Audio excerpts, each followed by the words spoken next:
Phoenix Down Radio is on the air.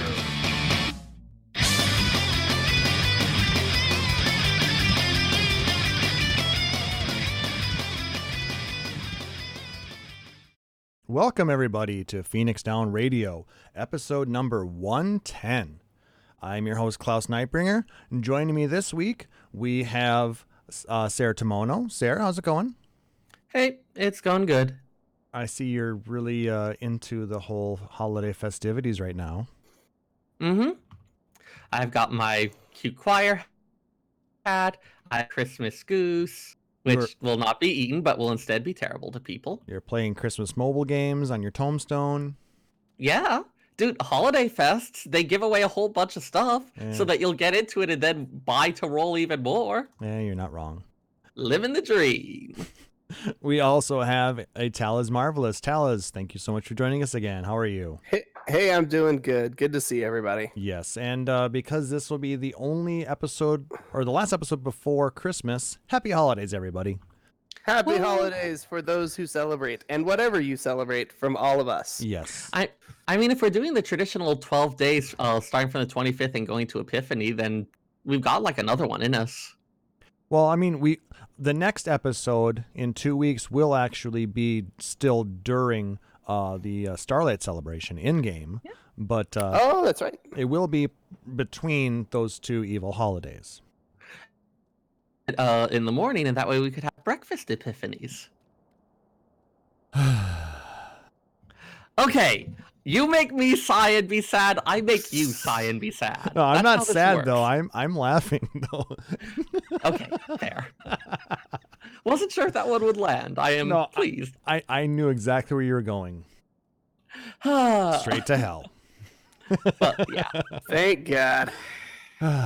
Yeah. All right. So, as we said last episode, which was last week, we are actually back on our regular schedule. How's that? I can talk today. We have a regular schedule? Yeah, well, as regular as we can be. Fair. So we are. It is us. Next episode is 2 weeks from now, and then 2 weeks, so on and so forth. We're back to normal as we can be. As normal as you're gonna get. Yeah. So what have you guys been up to the last 7 days? More submersible stuff. Leveling some random jobs. Did a whole bunch of cleared out my dragon skin maps because I was like, okay, I need to buy the Moogle Tombstone stuff, but I want to see if I get those Orchestrion rolls first before I do. Fair enough. Spender got to the last chamber on Uznair, like the 2-door version, on his first try. Very nice. It was really nice. Everyone got plenty of gil and whatnot. Woohoo! So I can only be so upset. Love you.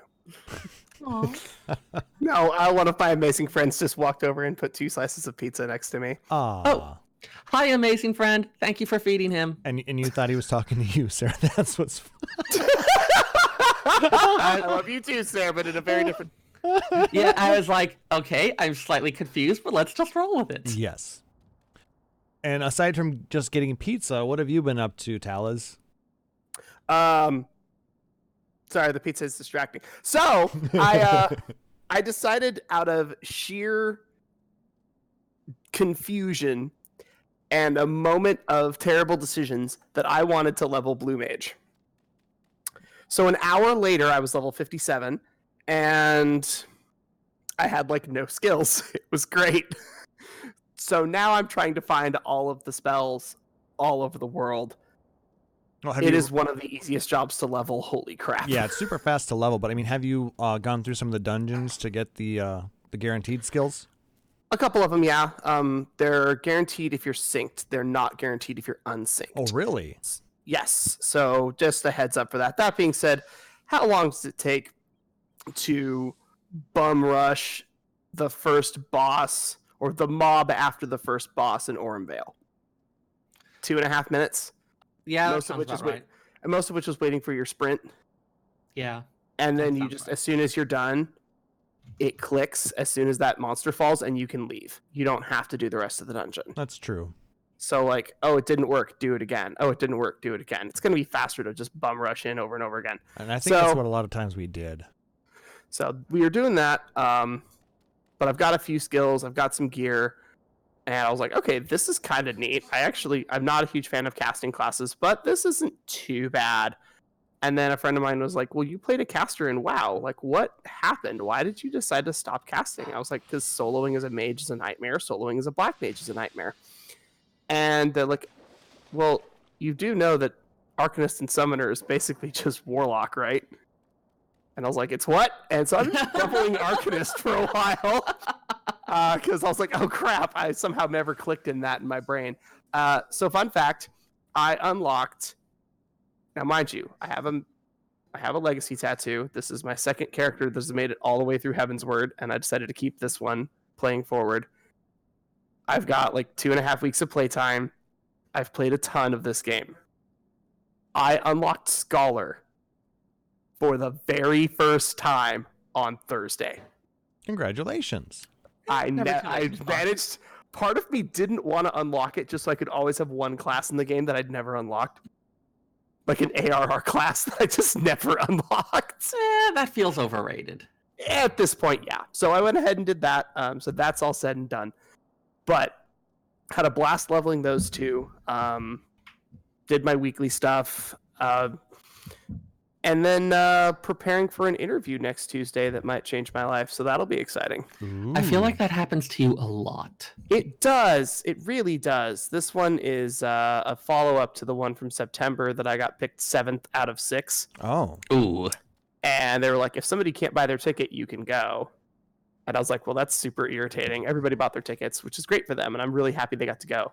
This time they're like, hey, if you do get selected, you have to pay for lodging this time. And I was like, oh, well, that's unfortunate. Lodging was free last time. Like, yeah, this time it's 10 weeks of lodging. And I was like, ugh, that's going to suck. And they go, and it's $400. And I was like, all right, it's cheaper than my rent. Okay, I'm out. $400 for 10 weeks. That's it? Yes. I mean, I'm sharing a room with somebody and I'm living in the facility that I'm doing all the TEFL schooling in, but who the heck cares? Yeah. So that is a thing that is happening. So we shall see what happens. Hopefully I will have good news. We wish you the best of luck. Awesome. Thank you. As for me, I worked too goddamn much. I had to fix my car. Well, actually, I took it to the garage to have them fix it. I had to put new struts on the back. Yeah. It was needed. I've needed it since I got the car, but it just got worse and worse. It was like, well, I need to do it now. Just do coilovers. Well, I just got quick struts, so. Okay. You don't need coilovers for your car. No, I have a POS. It's not like it had air ride or anything like that. It was just basic, inexpensive.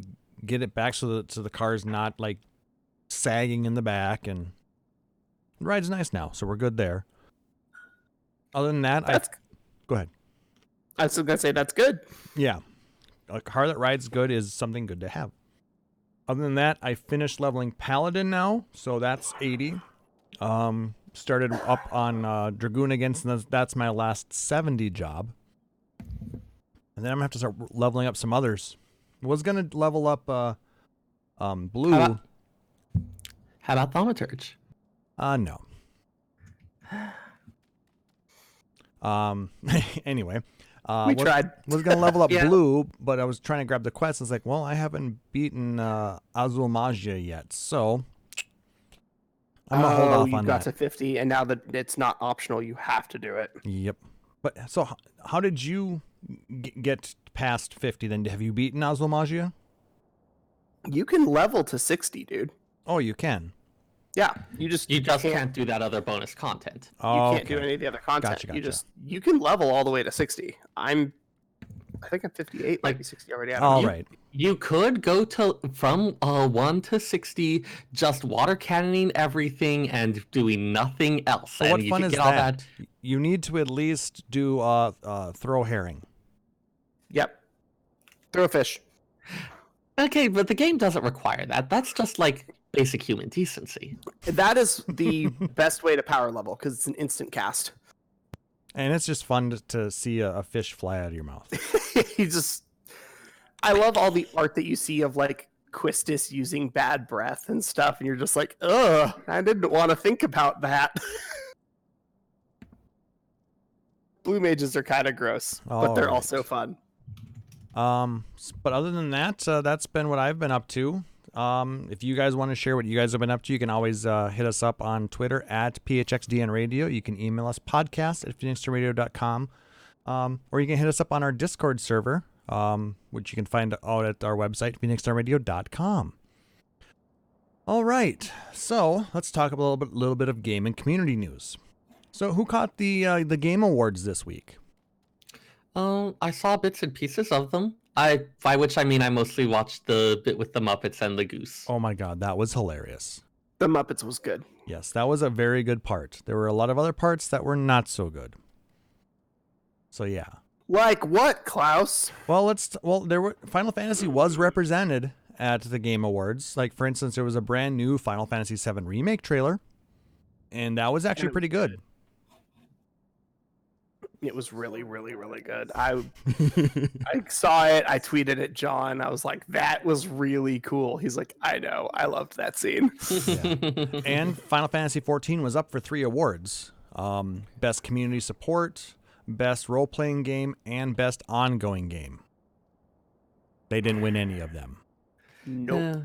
I have trouble getting too upset about the best RPG because I've watched a bit of Disco Elysium and oh my God, the writing on that is incredible. I mean, like it's reasonable competition. For an indie game, they did amazing. They won 4 awards this year, so good on them. I mean, that's it's awesome. It's open world. It's customizable. There's a lot of skills. Like it's quality. Okay, sure.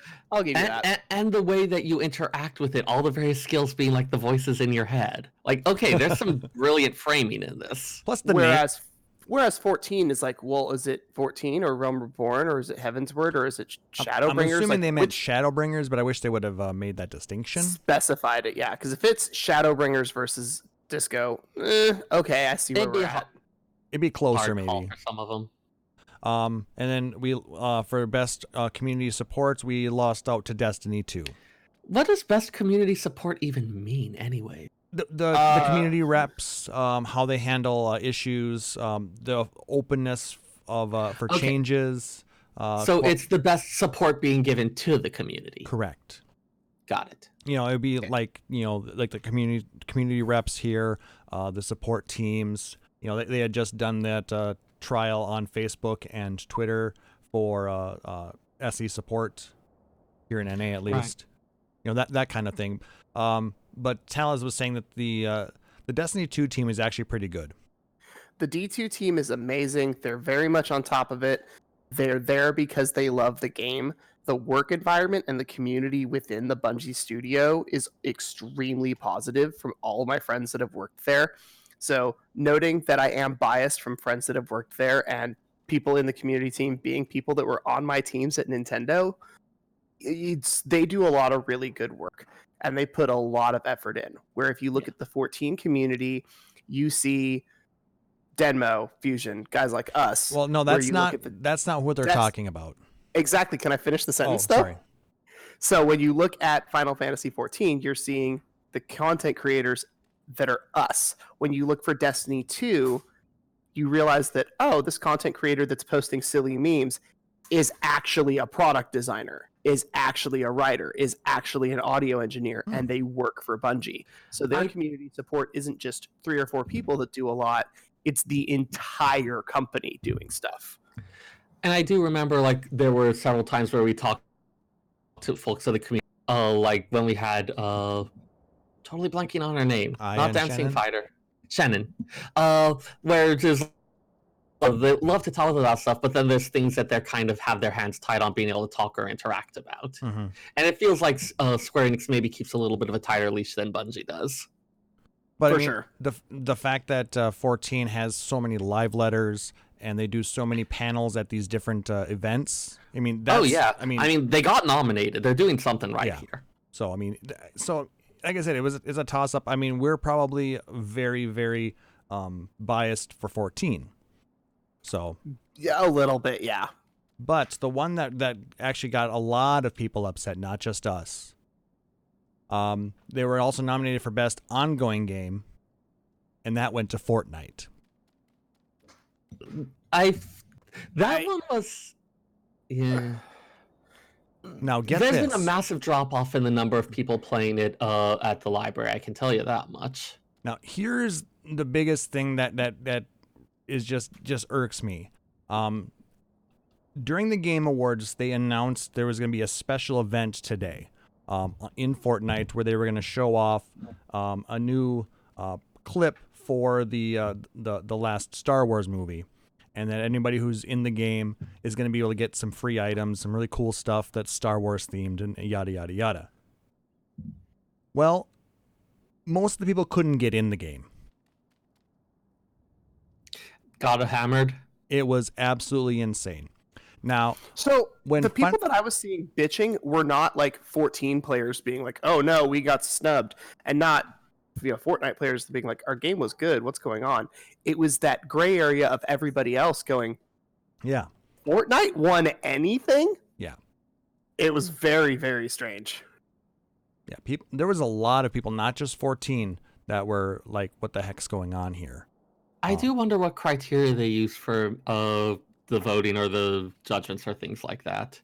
I've often, like, there was one where I was just thinking about how best community support. Okay, what does that even entail? And I wonder if there's like some facet by which they considered Fortnite is doing way better, even though we see a bunch of different things going on there. Rory, I was gonna make the joke that is how much money that they gave to the judges, but that probably it. It was. We're sorry, but that comment is a little bit too on the nose. It was 10% community vote, and then 90% went to the judges. So I'm not sure what criteria they end up using, but I mean, when you look at an ongoing game and its ability to support people playing it, what happened today kind of just showed that the wrong game won. You know, when Final Fantasy XIV has an issue with people signing in, we have a queue. We can still get into the launcher, we can put in our credentials, and we can get to the lobby server generally. And when we try and get to our world, there's a queue. Everything else, that none of that happened with Fortnite. None of it. I mean, everything was just absolutely trashed. We couldn't even sign in, couldn't update, couldn't do anything. Those servers were absolutely overly taxed. They're not prepared for anything of that scale, and yeah, it was just not good. And the thing that I find interesting is this is kind of like the early 2000s era of World of Warcraft, where there was tons and tons and tons of people logging into one game to where it was bogging down, and then they finally fixed it, and then the population starts to drop. And then all the people that are still there are like, we always have uptime. It's never an issue. It's like, well, yeah, because your community dropped by 80% of the amount of people that were in it. Fortnite will drop off in a couple of years. And they're going to say, see, we don't have problems. And we go, in 2019, you did. And then they just point at FF14 1.0. And we're like, all right, fair. Like, we had some issues too. Yeah, but I mean, that wasn't because people couldn't sign into the game. Well, that was that there was barely a game. Yeah, that exactly. Yeah. So yeah, we had all of that happen. There was also a really cool little announcement. There's gonna be a new game coming from Square Enix, something called Bravely Default 2. Oh, I'm trying not to squeal much. At first, I was like, "Wait, isn't that just Bravely Second?" But no, like the same kind of overall universe cosmology setting type thing, but different characters, different. Someone used a good term for this that I can't remember, but as someone who adored Bravely Default and Bravely Second, I'm looking forward to that one. I'm surprised they didn't call it like Bravely Tertiary or something along those lines. But it's not a continuation. No. That's the thing. It's very weird because they're kind of doing this like, hey, remember when we made 13.2 and 10.2 and Tactics Advanced 2? And now they're like, oh, but we're going to make a second game that's not related to Bravely Second.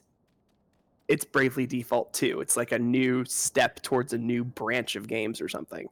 But it's kind of like in the same world-ish setting, in as much as that's a thing for Bravely Default. In as much as it's a thing. Well, we also had that 4 Warriors of Light game where they all wore different hats that was like, what was that? Was it job-based? Was it supposed to be tactics? Was it supposed to be Bravely Default beta? We have no idea what it was. It was great. It just didn't make any sense. Yeah. Yeah. No, I loved it. I'm looking forward to more. Oh yeah. I I didn't still have hum tunes from the Bravely Default soundtrack when I'm feeling down. I don't have a system that can play any of those games, so I haven't played any You of should them. fix that. You should. gonna fix it for me? They're cheap. Like $20 for a 3DS now. There are all sorts of solutions for the unscrupulous who would like to delve into emulation. Not that Phoenix Down Radio condones the violation of intellectual property law, Not at all. though maybe the complete overthrowing and rewriting of them. Just saying. Okay. There Anyway, are so many problems with copyright law. I will now rant about this for hours. let us continue. And we move forward. And muting Seyrr if he starts that rant. I have so many feelings about this. All right. Something else that might give you some feelings. They announced that the Final Fantasy Crystal Chronicles remaster has been delayed to summer 2020. This I'm is okay with that. to allow the devs to focus on making final adjustments and make the game just right for players. Given that I think most people who are interested in it for the nostalgia factor, I think they're okay with waiting a little bit to make sure that the product comes out right. Yeah.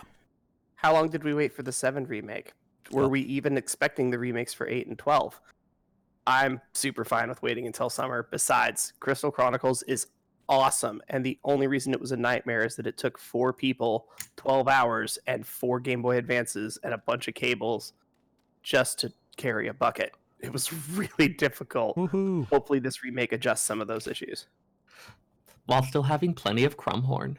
Sure. Yes. God, that music. All right.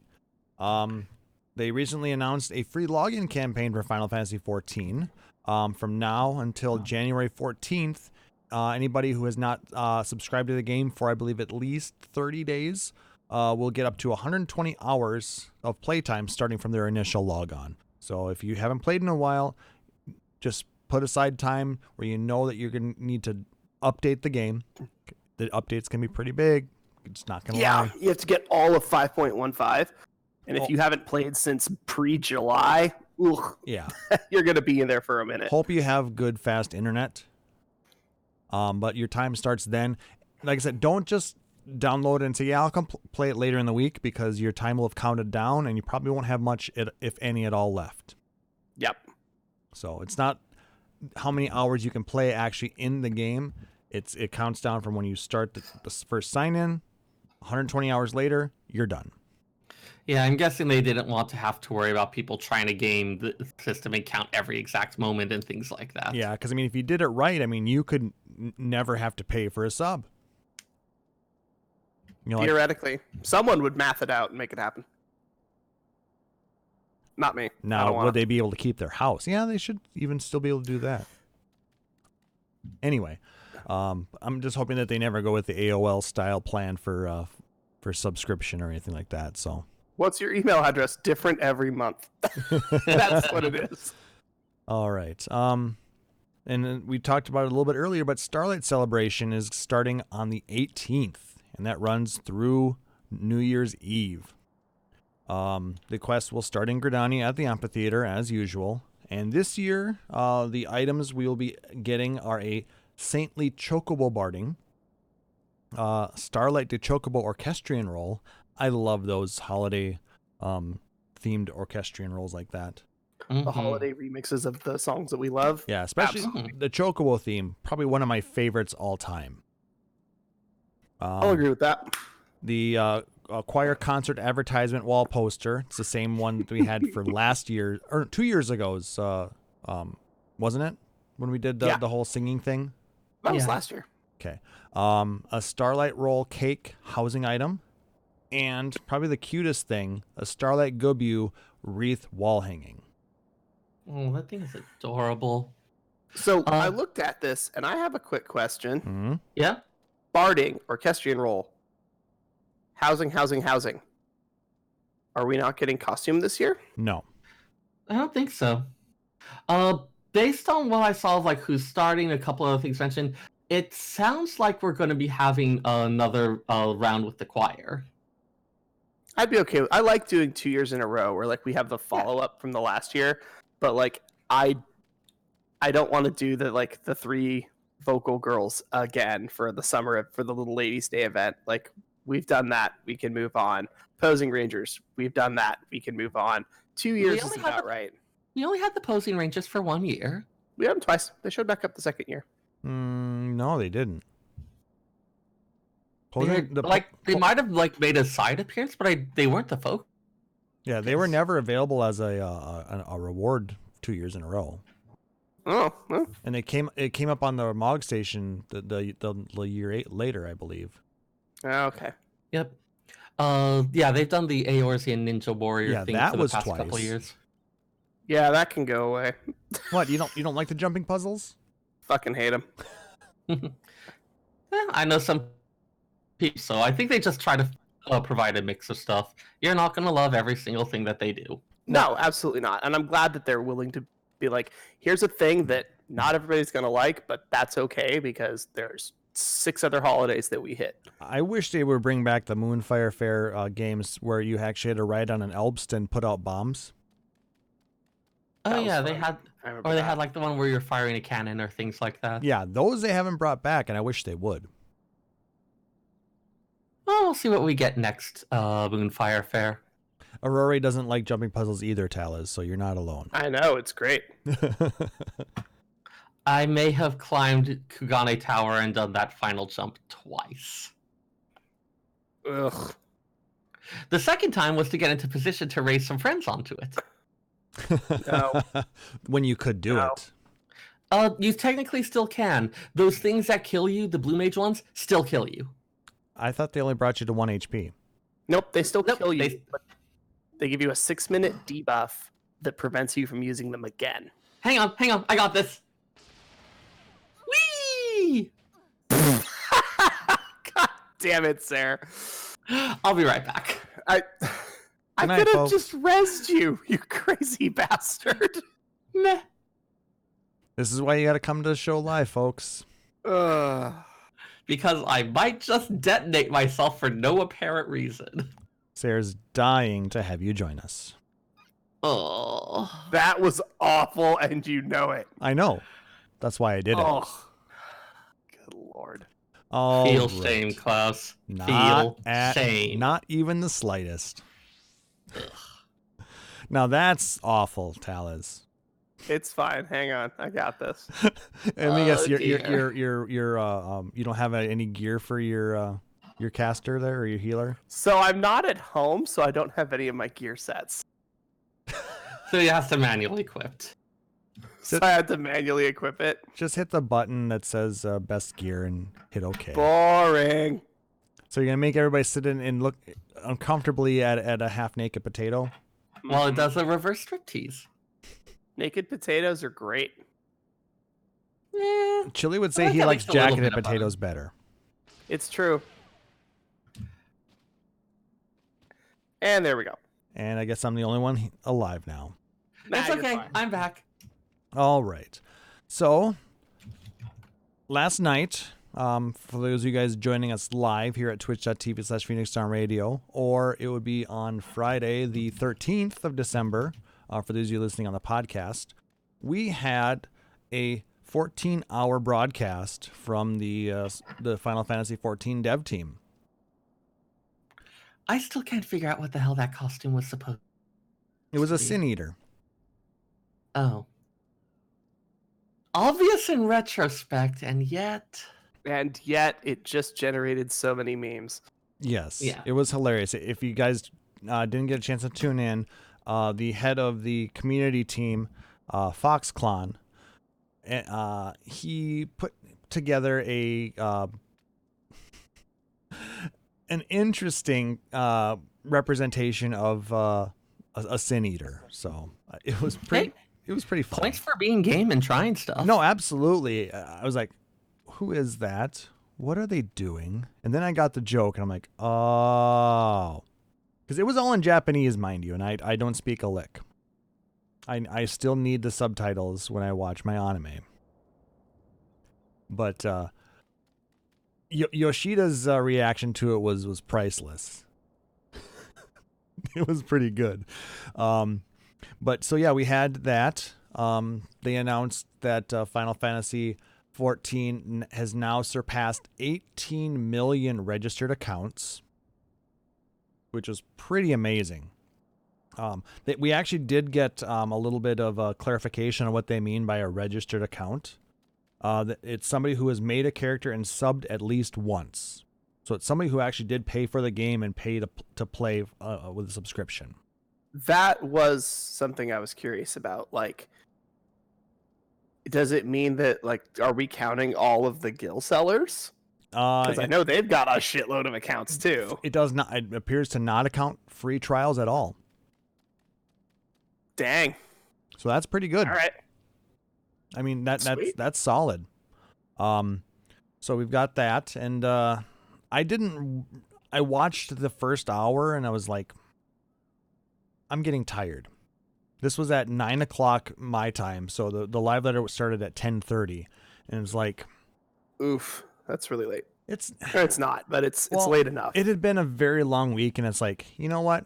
I think I'm just gonna rely on our friends to and I'll read their summaries. So huge thank you to Gamer Escape, Nova Crystallis, and Carry of Light, aka Mogmog571. Who attempted to do a live translation of the entire 14-hour broadcast and did an amazing job, by the way. Thank you for that. I was watching part of it on Reddit and I was like, who is this person? How are they doing this so fast and decently accurately? Yes. So, I mean, this is the person who goes and translates all of the foreign language interviews, like from Dengeki and the other Japanese gaming sources. Okay, cool. Carry of Light on Reddit. Gotcha. Amazing person. So thank you for doing that. You're doing the Lord's work. Much exactly. appreciated. We're gonna link all of these in the show notes. I don't feel like linking it in the Twitch chat right now. Sorry. No. If you guys want it, I'll get it to you guys later. So they made an announcement that we are gonna get one more patch before 5.2, and that's coming Christmas Eve. Patch 5.18. It's basically going to be the removal of the weekly restrictions from Eden's Gate, both normal and savage. Finally. Which will be nice, so we can farm for all of our items in there. Go get all that last 460 stuff that you don't have. Yep. Well, actually, those, if you're doing normal, that's only 450 gear. Oh, that's true. But I mean, if you have ults, you need to gear up. It's an inexpensive way to do it. They're going to have the Deep Shadow Solvent, which is the weapon upgrade. That'll be available for purchase with the manufactured coins that you get from the first 24-man raid, the Copy Factory. I have 4 of those coins. I am down to 1. I spent 6 of them. Dang. My eye level right now is 464. So I upgraded a bunch of my gear to the 470 stuff. Excuse me, I was coughing there. And then the Feast Season 14 starts. I know everybody's excited for that one. Cricket notices.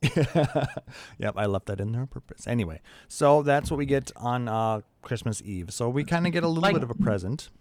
I feel like we need like a cricket soundboard or something. Well, it's something I'm working on, trying to figure out the best way to do a soundboard. I've got. Oh no, I mean we just need to be able to do stuff like that. Yeah, I know. I am actually working on the best way to do that here. So that way you can hear it as well as people on the podcast and Twitch can hear us. So down the road we'll get there. But let's get into Sorry. Oh yeah, I was gonna say we could text Nika and be like, "How did you guys do this?" They had multiple computers. True. Which is what I would end up doing. I would just hook in the audio output from another computer into my soundboard, and there we go. All right, now for the big thing we found out about. Yes, patch 5.2, Echoes of the Fallen Star, coming mid-February 2020. Was OK Google or Siri giving you some help over there? No, I said Echo. Oh, Echo is my, and I was gonna mute it too, and I forgot. Rip. Yeah. Oh well. I don't think it was too audible, so I think it would be all right. So Echoes of the Fallen Star. So it's going to be coming either February 11th or 18th. So not too far off, a couple months. That's only 2 months. Yeah. It's not that far. Not too bad. So with that, we are going to be getting new main scenario quests. We're getting a new dungeon, Anamnesis Andir, which is also trust system compatible, just like the Grand Cosmos was. Side note, I love someone posted a graph showing Google Trend stuff for just how huge a spike there was in searches for the word anamnesis, like right around the time that announcement was made. So, Seyrr, did you look up what that means? I was one of those people. I use a lot of esoteric words, but I don't use that one. And what does it mean? So, anamnesis, the remembering of things from a supposed previous existence, often used with reference to Platonic philosophy. Well, that is actually the perfect word for this. Yeah. Also can be about a recalling to mind or reminiscence. Given the title Echoes of a Fallen Star inspired some theorizing and questioning, best guess at the moment is that it has something to do with kind of like echoes of the old ancient world, Amarot, and things like that. Mm-hmm. I feel like it's going to have to deal with Amarot because it's called just the way that it's worded. And the fact that it's dealing with a Niter. Yeah. Oh, I mispronounced that terribly. Sorry. It's all good. We got No there. worries. They also specified that moving forward in patch 5.x's, there will only be one new dungeon per patch. Okay. So I definitely know some people who are a bit cranky about that, and some who are hopeful that maybe they'll be like upping the rewards on stuff and you won't have to worry about running expert roulettes all the time. well, we'll have to see about that, but I'm hoping that they don't continue to pull all of the dungeons out of expert roulette now. Yeah, I have no idea what for that, and I was about to say, I'm sure they'll, but then I realized I'm not sure what I think they'll do. But some people were upset by the fact that they've reduced the dungeons again, but they are taking their development resources and they're putting it into other things. I mean, we are getting a number of other things within the game. We'll talk about some of them coming up here shortly, but I mean, to put things at this high of a level, I mean, it does take a lot of developer time and energy to actually produce. So yeah, we'll see what they're doing with it. If we can get high quality dungeons like we've gotten for all of Shadowbringers, like we got right at the tail end of Stormblood, I'm okay with getting one per even numbered patch. If they're that high of quality, it's one per patch. So even the odd numbers is just going to be one. So we're still getting probably 7 or 8 at 6.x, and then 6.1, 2, 3, 4, 5. We get 5 one more. each. We end up with 13 to 15 at the end of the entire expansion. That's perfectly reasonable. Yeah, And none of them are like never. yeah. I mean, Oh God, never remind me. the fact that we had, 2.x, we had 3 dungeons per. And then it went to 2 dungeons in Heavensward. And then 2 and 1 in Stormblood. And now it's 1 in Shadowbringers. As long as it doesn't go to 1 every other. Yeah, I don't think they'll do 1 every other, because at the very least, there's usually going to be... My suspicion is that the dungeons that they're going to have are going to be involved with the main scenario, and they're going to be trust compatible. Yeah, I think that's exactly what they're doing. I'm okay with not getting hard mode dungeons at this point. And actually thinking about it, that might be the reason for some of the increased love. If they want to continue to make them trust compatible, that's additional development time and resources required. Absolutely. So that at least would explain it. So I mean that helps the 5 people who are using the trust system on a regular basis. Yeah, my trusts are still like 71. Yep.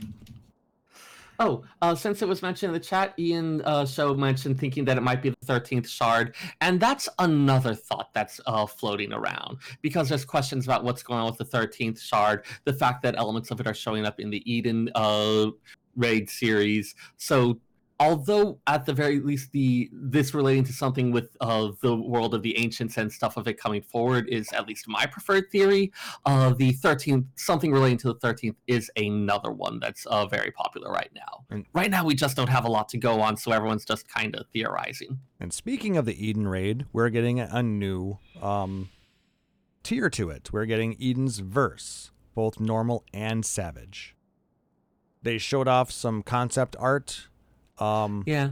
I'm not even sure what the verse is supposed to... Like, we had Eden's Gate and then verse. It's like, okay, I'm not sure what they're going for with the naming scheme here. Well, maybe it'll make more sense as we figure out, what exactly we're doing. It generally does, just like oftentimes... They name the stuff carefully enough that there's all implied, so I can't help but be curious. Well, it's kind of in your nature, too. You're a very curious cat. Well... Meow.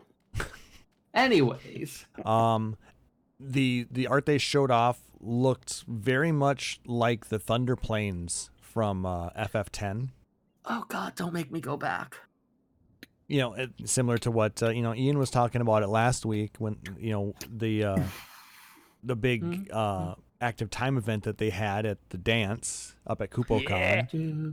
Yeah. That was so obnoxious because they played the TikTok sound effect background, and it was this room full of people with the ticking sound and a bunch of people shouting at three complete strangers wearing blindfolds. It was a really good time. But in the middle of that was a giant square platform. So some people were thinking that, is it going to be Ramu? Is it going to be Ixion? I would lose my shit if we got Ixion. That would be so neat because we've had Rama. He has a role in our story. Yeah. Well, so this was a thing that got circulated on Twitter that I absolutely love.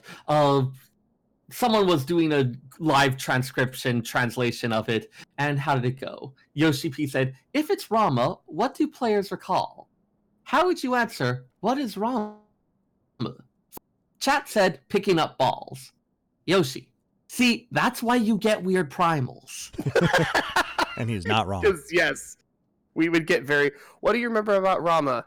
Gray Arbiters, wiping for no reason, giant and picking beard. up balls. They even had that option in the chat thing with the Titan one where we can answer the landslides. The landslides. And so those landslides up to 11. Oh, yeah. There were some people speculating that it might be Ramu riding Ixion. That could be fun. That could be hella awesome. I mean, that's... one thing to keep in mind is that canonically the Warrior of Light is drawing stuff from their memories, and canonically we have all fought Ramu, but not all of us have necessarily fought Ixion. True. So I would go for Ramu just because that's something they could definitely justify story-wise. Exactly. So yeah, that's going to be in there. Now the question also has been raised, are we only going to fight 2 more primals, or are we going to fight all 4 of the remaining primals that fit this particular story arc? I mean, we're talking maybe Garuda and Ramu, and then Ifrit and Shiva. Which someone mentioned that, and it brought to mind memory 6 and the sequence in the Magitech Labs trash pit where you fight Ifrit and Shiva simultaneously. Yes, you do. Mm-hmm. And I was like, okay, so they'll have one for one for the... Wait, maybe it's both at once. Did you guys ever play World of Final Fantasy? Yes, just not very far. Shiva and Ifrit are an odd couple in It's all true. of that game. They could be putting them together. It's true. Oh my god, what kind of fight would that be like? The Final Fantasy VI one of the big things was every couple turns they're swapping in and out, and so you might be preparing like fire attacks to hit Shiva, and all of a sudden Ifrit's there. Which, because we don't use elements in 14, they would have to find a way to make that make sense for us. Mm-hmm. Yeah, they might do something else that kind of brings the feel of that fight, even if it's not replicated exactly. That's what they've tried to do for a lot of it. Even if the exact mechanics can't be replicated, be like, okay, how did that make it feel? What sort of things were you thinking and worrying about? What's other stuff that can induce that feeling? I'm very excited to see what happens. I kind of hope that we do 2 primals in the next round and then 2 more in the third round, so that we don't end up like, okay, well, what's the third round? All the weird shit that ended up on the cutting room floor, and then we just made it really hard. Because that would be a weird tier. I'd rather do 2 and 2. But I mean, if you think about it, the primals came at the end because we started to, re-aspect the ether in that area. So we may continue to re-aspect all the other 4 elements that are remaining. And then the last tier is finishing everything off. Or dealing with the whole darkness bit. But I mean, it would be a little bit weird to introduce that in the first one and then not have any real development of it in the second. Yeah, it's true. I mean, I'm not saying it's impossible. It just feels like it would be a little weird in terms of story beat. Yeah, I mean, you're looking at a year between the story on that. Yeah. No, I fully understand and agree with you. I mean, both ideas make sense, but which way are we going to go? Because this is an MMO where they release the content, every so often. We don't want to be sitting there on a cliffhanger for too long. Yep. I remember, I think it was back when I was reading MS Paint Adventures and Homestuck, the author discussed that it is a very different experience for someone who, say, is reading the comic as it comes out day by day. The wondering, oh, hey, this plot point that was mentioned like a couple months ago has suddenly come up again, versus someone who comes across it several years later, is reading through the archives all in one go, where it's like, oh yeah, this plot point that was mentioned, which I read about an hour ago, kind of thing. True. So not necessarily that one is better than the other, but that they are different experiences, and that when you're designing, you probably want to be keeping both in mind. Mm-hmm. Very true. Continuing on, they announced a new beast tribe, the Kitari, which are the key currents. We actually had seen that name before. If you look at your map of the Kitana Revel, the first area on it is referred to as the Kitari Descent. So is this going to be in Amareng? No, the Kitana Revel, that's the Raktika Great That's Wood. Raktika. Okay, you're right. Yeah. So I was thinking of the well. Malika. Yeah, Malika's This would be in the first area there is, the Kitari Descent. Okay. Given that, my expectation is that their stuff would be somewhere in the Raktika Greatwood. Judging by that makes sense. Now, these are going to be gathering quests. So if you haven't leveled up your DOL, this is a good chance to get some of that sweet XP for them. Yeah, they had for the Ixal quests, there would be like light gathering elements required, though usually you didn't need any more than level 5 in the relevant gathering class. I don't believe the Mughals actually required gathering or let you use gathering classes at any point. It was exclusively crafted. Correct. And then Namazu was your choice of gathered or crafted, but this is the first time that it's going to be explicitly gathered. Yep. Gatherer as a thing. Well, I mean, if you think about it, crafting is being taken up a lot by the Ishgari Restoration. But there's they're going to be having some stuff with regards to that as well. Yep, we'll get to that in just a moment. Though it'd be interesting to see. I'm definitely going to be leveling it up or working on them just because I want to make sure to keep all of my beast tribes current. Yeah, the combined quest will be, oh god, combining the Kitari and the Pixies. Oh, that's gonna be fun. And then probably the dwarves, maybe, or somebody else. Anyway, likely we could just have another tribe or an offshoot of a tribe that we haven't dealt with yet. Yep. Then we're also going to have new Chronicles of a New Era quests called the Sorrow of Werlit. This is going to be Shadowbringer's equivalent of the Four Lords of the Warring Triad quests. And it seems like it's going to be revolving around some weapons, potentially. Yeah, given... this seems like something we're going to be developing what's going on the source, given that we saw those what looked like preview images for Ruby Weapon, I think it was. Yep, they showed Ruby Weapon. Rumor. Yep, that's the one of the new trials. If they get it completed, they'll be introducing the Ruby Weapon Normal and Extreme. But so that's separate from the Sorrow of Werlit? See, I don't know. I was unclear about that. I didn't actually delve into the translation on that. I should have. But this is just stuff that we got from Gamerscape and Nova Chrysalis. Right. They also did list another secret MSQ related trial that we're going to be getting. So I would Which, guess... I mean, if we're going back to stuff like, say, looking at Stormblood, we did have a couple trials that showed up in that, in addition to the various optional primals, like the one against Tsukiyomi. Those were part of the Four Lords. That was the Monster Hunter crossover. So yeah, there was just that additional one at Castrum Fluminous.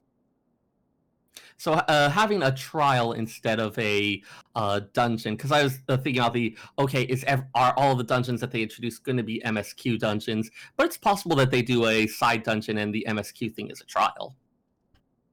Very possible. Is that right? I need to go through the list and cross-check it with some stuff. I'll figure that out later.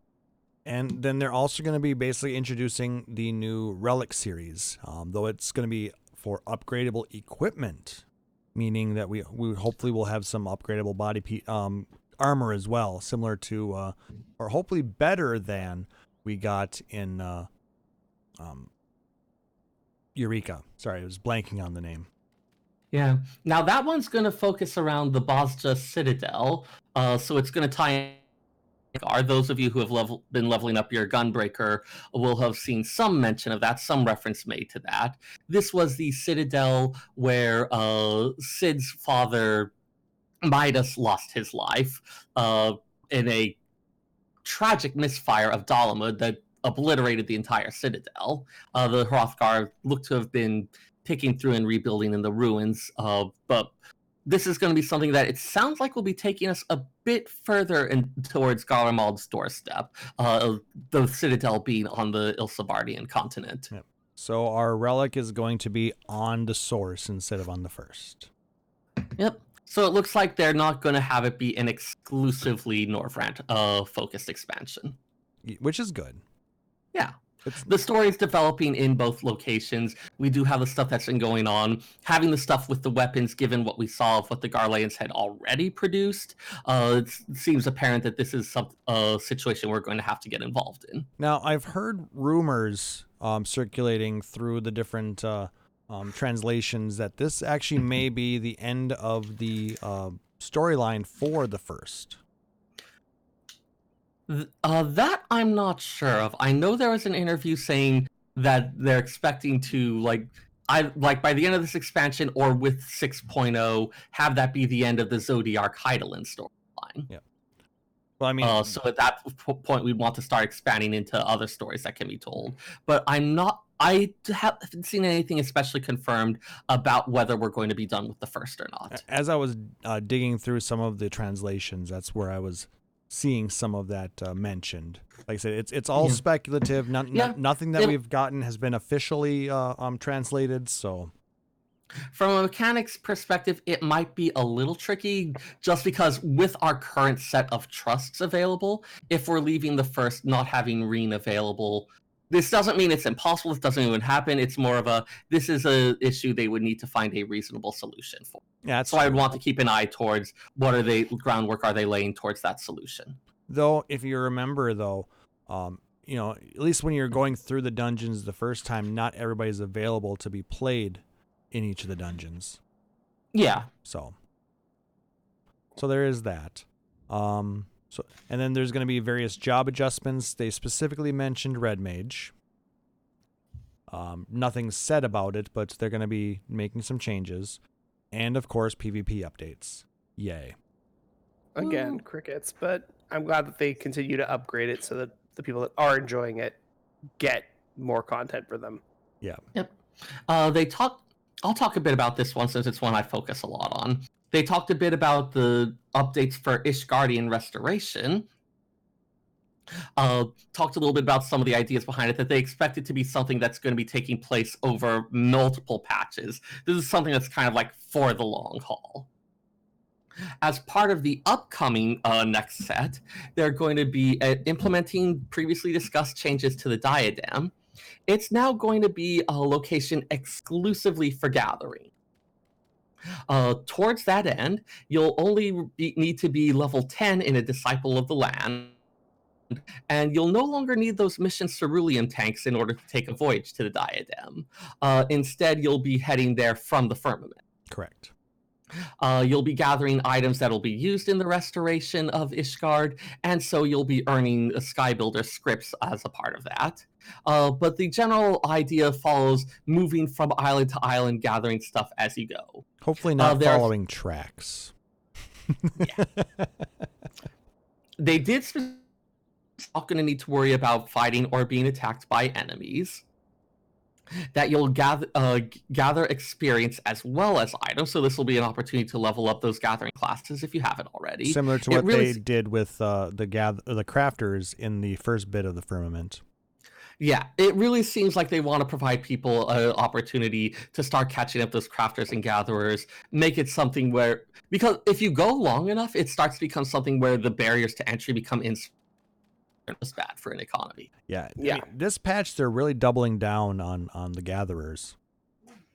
Now, gathering while you're in the diadem will also charge up a gauge that allows use of an item called an Aetheromatic Augur, which the spelling that we saw in some of the translations seems to suggest something about like fortune telling augury, but it could be with AUGER, which is more of a drill. Whatever it is, it looks rather like a rocket launcher that will be able to use on creatures in the wild to obtain additional items. This is the first interesting thing that has happened to Disciples of the Land since the launch of this game. Yeah. We get a rocket launcher to kill stuff with. That's the only thing that I saw. Yeah, Yoshida specifically said you'll be kind of like Arnold Schwarzenegger. For somebody that hates gathering, I was like, oh, finally, there's something to actually do for gathering. They gave us a weapon, and they're like, it's in Diadem. And I'm like, of course it is. Why wouldn't it be? Because it worked out so well the last two times. No, Diadem is changing significantly here, so... Just kill it and make something new. I don't understand why we keep going back to it. They mentioned also some changes with having new expert recipes, new collectibles to craft with greater rewards. And they mentioned that specifically all statuses other than poor, normal, good, and excellent. And that these are going to be very important in getting the quality increases that we're going to want to complete those items. Sorry, needed some tea there. No, you're good. Fine. We've got the Kupo of Fortune system, which I don't know if I find that name adorable or like the laziest naming ever. Maybe a little bit of both. Both. Let's go with both. But where as you contribute materials to the Ishgardian restoration effort, you'll receive scratch-off tickets, and those tickets will be able to be used to redeem various rewards, so injecting a little bit of bonus reward into the process. They're going to be adding as well a ranking system for Ishgardian restoration, where each 10-day period you'll earn points on various classes when contributing specified items. They will have separate rankings for each crafting and gathering class. And also for each server. Yeah. For instance, contributing on your botanist in the diadem, that'll be separate from your mining points, which will be separate from your carpentry points.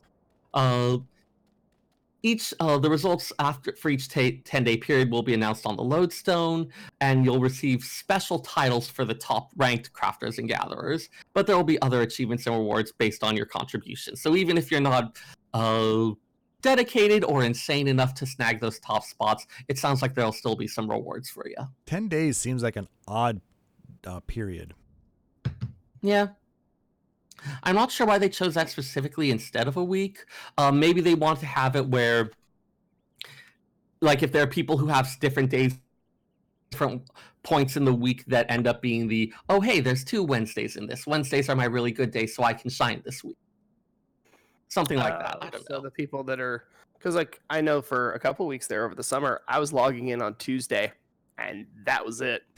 Yeah. And I would do all of Eden, and I would do Copied Factory, and I would log out. I wouldn't touch it again until Tuesday. Yeah, I appreciate stuff that can be support or give opportunities to people who don't necessarily have standard schedules.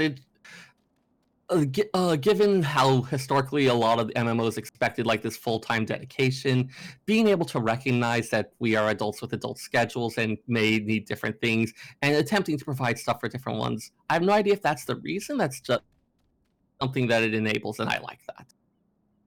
And the other thing they mentioned was Sky Steel tools, which would be main hand crafting and gathering tools that, much like those relic weapons, can be upgraded over many patches.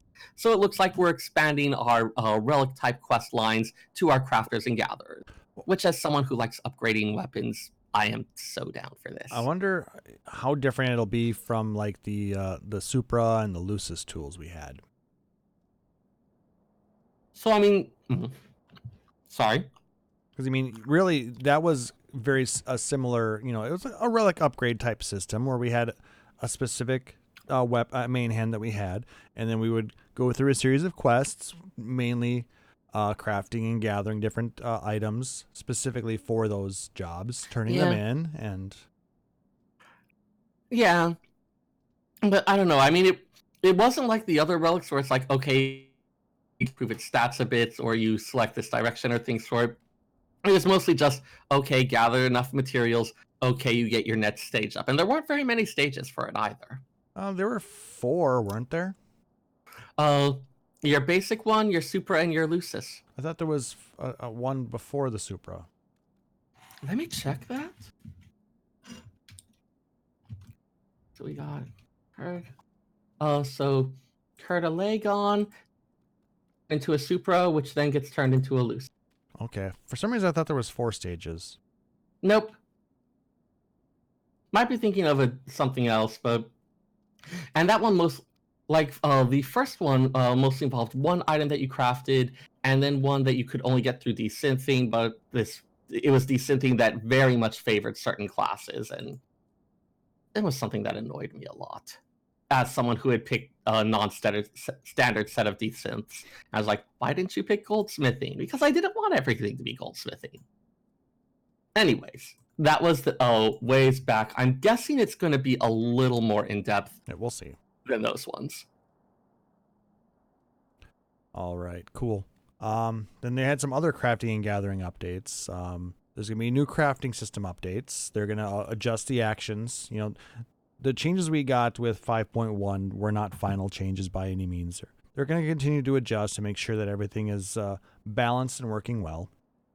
I mean, you get that with any one of these. They think they understand how it works, but once they implement it, they keep an eye on it, see what players are doing, and see how it actually works out. Yep.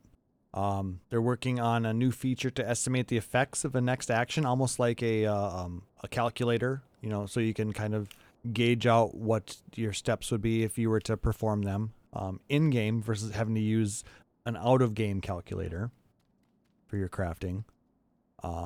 The ability to desynth items in a stack. Now that'll be nice. Oh yeah, that'll be nice. That's going to be nice to do a lot of items that you just have a stack of that you're like, what am I going to do with 12 of this thing? I can tell you, after a fishing session, I'll have like 15 or 20 of some random fish, and it's like, okay, I can make them all go away at once. That'll be nice. Yeah. And then probably the biggest quality of life thing that I've seen in a long time, the party requirement for free company crafting will be removed. Oh my god, yes. I mean, thank you all who have come and assisted me with my company all those times I've asked. I really do appreciate it. I'm also glad that I'm not going to have to keep bugging you. Right? Now it'll make it easier for me to be able to do it as well. So... Well, like, how many times have we had, like, I know Rory's joined us in Unity a couple of times, just like, hey, do you mind AFKing in here for 20 minutes while we build a submarine from scratch? Yeah. Like, Harley has all the stuff. We just need you to stand here. I had friends who AFK'd, like, for hours at a time, because, like, okay, got this one. I'm going to go out and gather days. Yeah, so they just hung out in the party, and they just... I mean, they were working on other stuff outside of game, and they're like, yeah, it's no problem to AFK in here. Yeah. Which it kind of started to feel like, why is this even a requirement? Which is why they're removing it now. And that's probably a huge part of it is like, so how do you guys feel about, you know, group crafting? It's like, well, 3 of my friends AFK'd and I did all the work. And it's like, well, fuck it. Like, that's stupid. Yeah. There is very little group about it. Yeah, I mean, initially when we first got it, it was kind of neat to get together as a group. I'll craft these bits, you craft those bits. We'll all turn them in, and then when we get everything up to 100%, we'll hit the button, and boom. Or, hey, Steve over there is like a level 52, carpenter. Have him turn in all the wood bits so he gets the EXP for it, and then we'll hit the button. Yeah. Yeah, it seems like there are better, less cumbersome ways to get XP at this point. At this point, yeah, but back in early Stormblood, not so much. Or even in Heavensward. Oh gosh, yeah, for sure. All right, so then some other bits they talk about materia system changes. When spirit binding, the equipment is no longer lost when you convert. So it sounds like instead of like collapsing the entire item into a materia, we're now extracting the accumulated spirit bond energy. Yep, and then it goes back to 0. Yeah, so it's like, okay, can you pull items out of a multiple materia out of a single piece of equipment? That would actually be kind of nice, because I certainly had stuff like some of my combat. Okay, like you finished bonding ages ago. I could have gotten 3 or 4 materia out of you just using you as you are. Yep, and yeah, same with crafting gear, gathering gear. I mean, when you get it to a certain point, I mean, you're basically just, it sits at 100%, for like 3 patches. So it's kind of nice that now we're going to be able to, I don't know if it's going to do it automatically or if we have to hit a button to do it. That part wasn't necessarily explained, but we're going to be able to get multiple materia out of a spirit bonded item. And then we can turn it in for seals at the end. No more choices. It's just either, before it was either converted it or you turned it in for seals. Now you can do both.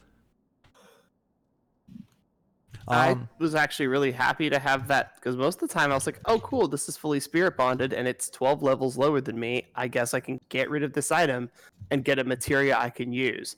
Now it's, I have to keep the item. I don't want to keep the item. I wanted it to go away. Now you can sell the item for gil. Or desynth it. Or desynth it. Desynth it for some sand or sell it for 500 gil. Or seals. Yeah, if it's a type of gear that can be turned in for seals, yeah, exactly. I mean, there's uses for it. Crafter class requirements for affixing materia are also going to be removed. So any crafter can affix materia if they meet the level requirement. You no longer have to have a level 80 everything to affix your materia. If you have a level 80 culinarian, technically you should be able to affix materia to everything. Yep.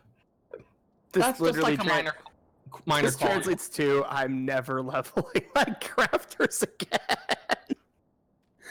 Because I only need 1 at max level. Well, why wouldn't, well... And we don't have crossbat skills anymore. I mean, if you want to make the other things. Yeah.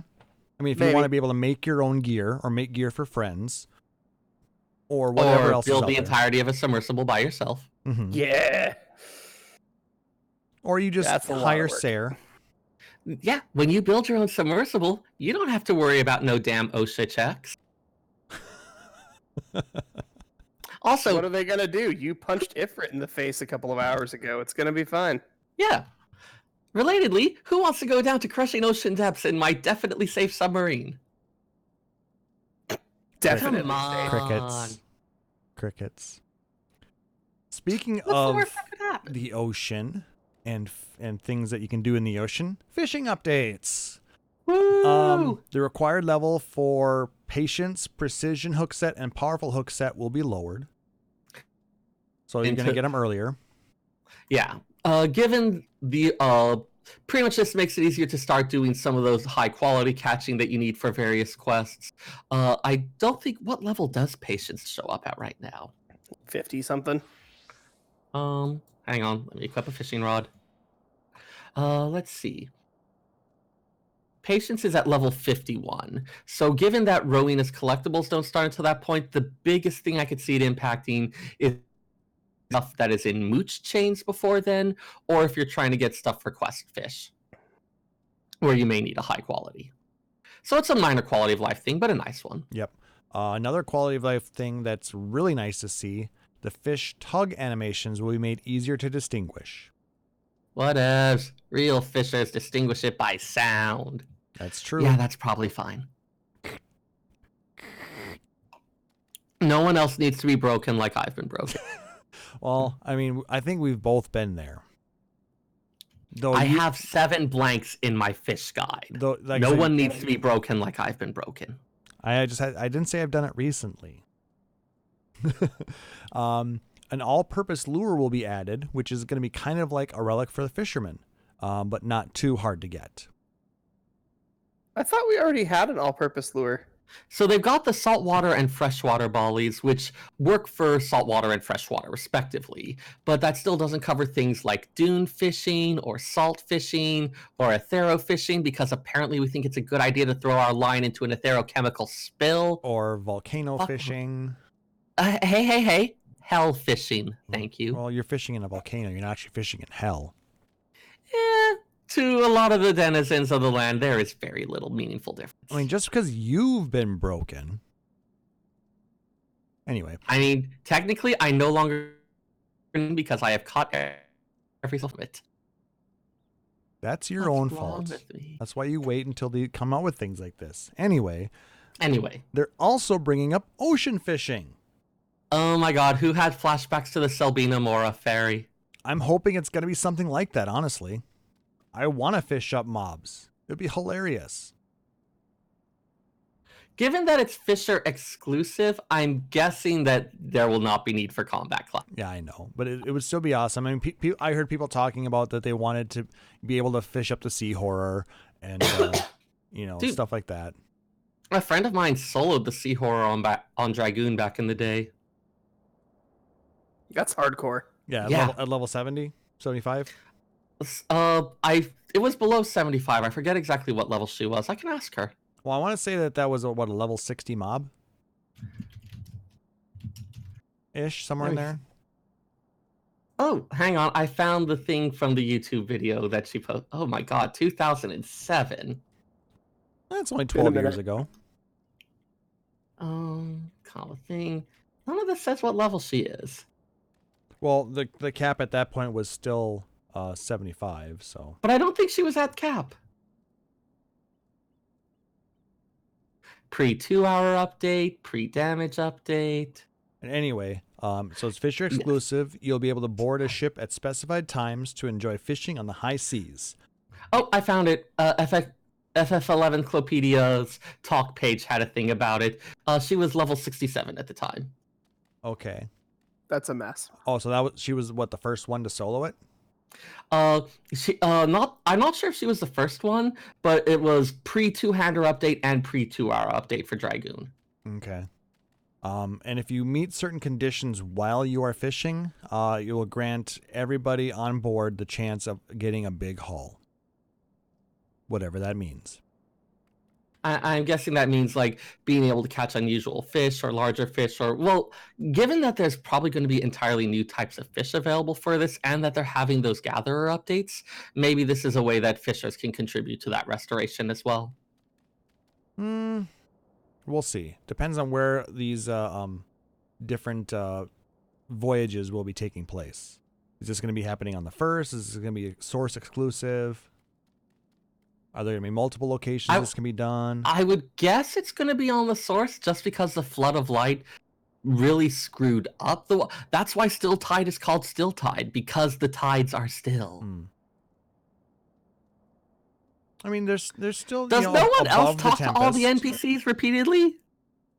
I mean, there's still the area above the Tempest. Well, sure, but the water's not moving properly in it. All right. Damn you and your logic. Just because I talked to all the NPCs like 20 times to see it. So much. And then there was some miscellaneous stuff. We're getting the new Tombstone. There's going to be more New Game Plus chapters. There's finally going to be a free company rank increase. Yeah, what? we've had up to rank 8 for so long. Yeah, since 2.x, right? Yeah, I don't even know what they are going to add to it. You've got the company chest, the crest customization. Maybe they'll make it possible to purchase those rank 3 buffs, because I spun some up on our ethereal wheel, but that barely gets used. So maybe maybe they'll introduce some rank 4s then that you can make instead. Or they might let you purchase rank 3s, or maybe they'll let you execute more actions at once. Yeah. So I mean, having 3 would be nice. Maybe they'll add pages to, or add tabs to the company chest. Yeah. Or maybe there'll be some entirely new thing. I don't know. But it's nice that they're doing that. They're going to be adding more courses to Leap of Faith, Taliz's favorite content. Ooh, baby. Ooh, baby. Oh, yeah. Fellowships will be viewable in the companion app. Now, that's actually good. Fellowship was the, cross-world link shell level 2 that we didn't need, right? That nobody It's can not really a cross-world link shell. It's more of just kind of a message board, and it's more for large-scale thing than an actual chat space. Okay. But now we're going to be able to utilize that within the companion app. So I mean, it's giving both of those things an actual purpose. But yeah, for those who expected it to be yet another chat space, I don't. As I said, it mostly has a message board, ways to provide stuff. So it might be something sort of maybe a kind of a free company on steroids, in that it doesn't necessarily provide the in-game benefits, but it's a way for larger groups to organize, to say, hey, we're going to be doing this type of content regularly. Hey, for those who are interested in a supporter space, here's a thing to help find people in game. But yeah, not necessarily the direct chat space, because we've got a lot of solutions for that already. Yeah. Well, I mean, like I said, it could be interesting to be able to actually view and input things from the companion app and not have to be in game. Yeah. And then they're adding umbrellas. So now you can all, live out those Mary Poppins fantasies. I'm not sure what brought that one on, but it's a cute idea. It's very cute, but why? And also, umbrellas will be added. It's the most ominous sounding thing. They with will no be context. added. I think it's because a lot of people in Kugane have umbrellas, and players spoke out and wanted to have them. There's a Crystarium umbrella stand as well that has a kind of neat style umbrella in it. Okay. Somebody wanted one. There was a new-ish animator / visual artist. They're like, hey, make 20 umbrellas that work in 14. We'll cram them in when you're done. Or it might have even been I feel like that's less likely than, oh, hey, it would be neat if the players could carry umbrellas. I am going to do this as an independent project. I mean, keep in mind, the Viera and Hrothgar glasses came about because of that. Yeah. And True. then Yoshida could be like, hey, that's kind of neat. Here you go. Go ahead. Do it. Congratulations, you're now a full-time hire instead of a contractor. Yeah. Now, if that umbrella added to the game is actually a mount. You want to fly. I'm Mary Poppins, y'all. You want a goose head umbrella that you can go flying in the clouds with, don't you? Come on, you guys have seen Guardians 2, right? Are we going to have Let's Go Fly a Kite chorus at the end of an episode at some point? No. No. Okay. Because Disney will come after us. Oh, shit, that's true.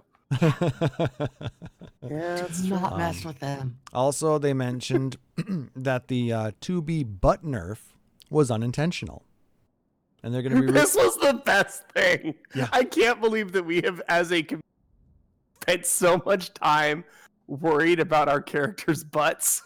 That they are actually putting a slider back in this game. They are putting a bug back into this game. Now, I mean, temporarily. We have broken Yoshi P's spirit, and now he just gives us whatever we want. Now, this I pulled this information from Mogmog571, Carrie of Light, from her live translation of this bit. Okay. So this is coming right. This is mainly Yoshida talking here. In regards to the 2B gear, the bottom, it's clear now, but the bottom is smaller now. People online are saying the bottom is nerfed. People on Reddit were also saying that powerful word, bottom nerf. We didn't nerf it because we wanted to. That's what we want you to understand first. Basically, 14 gear has precise and complicated settings.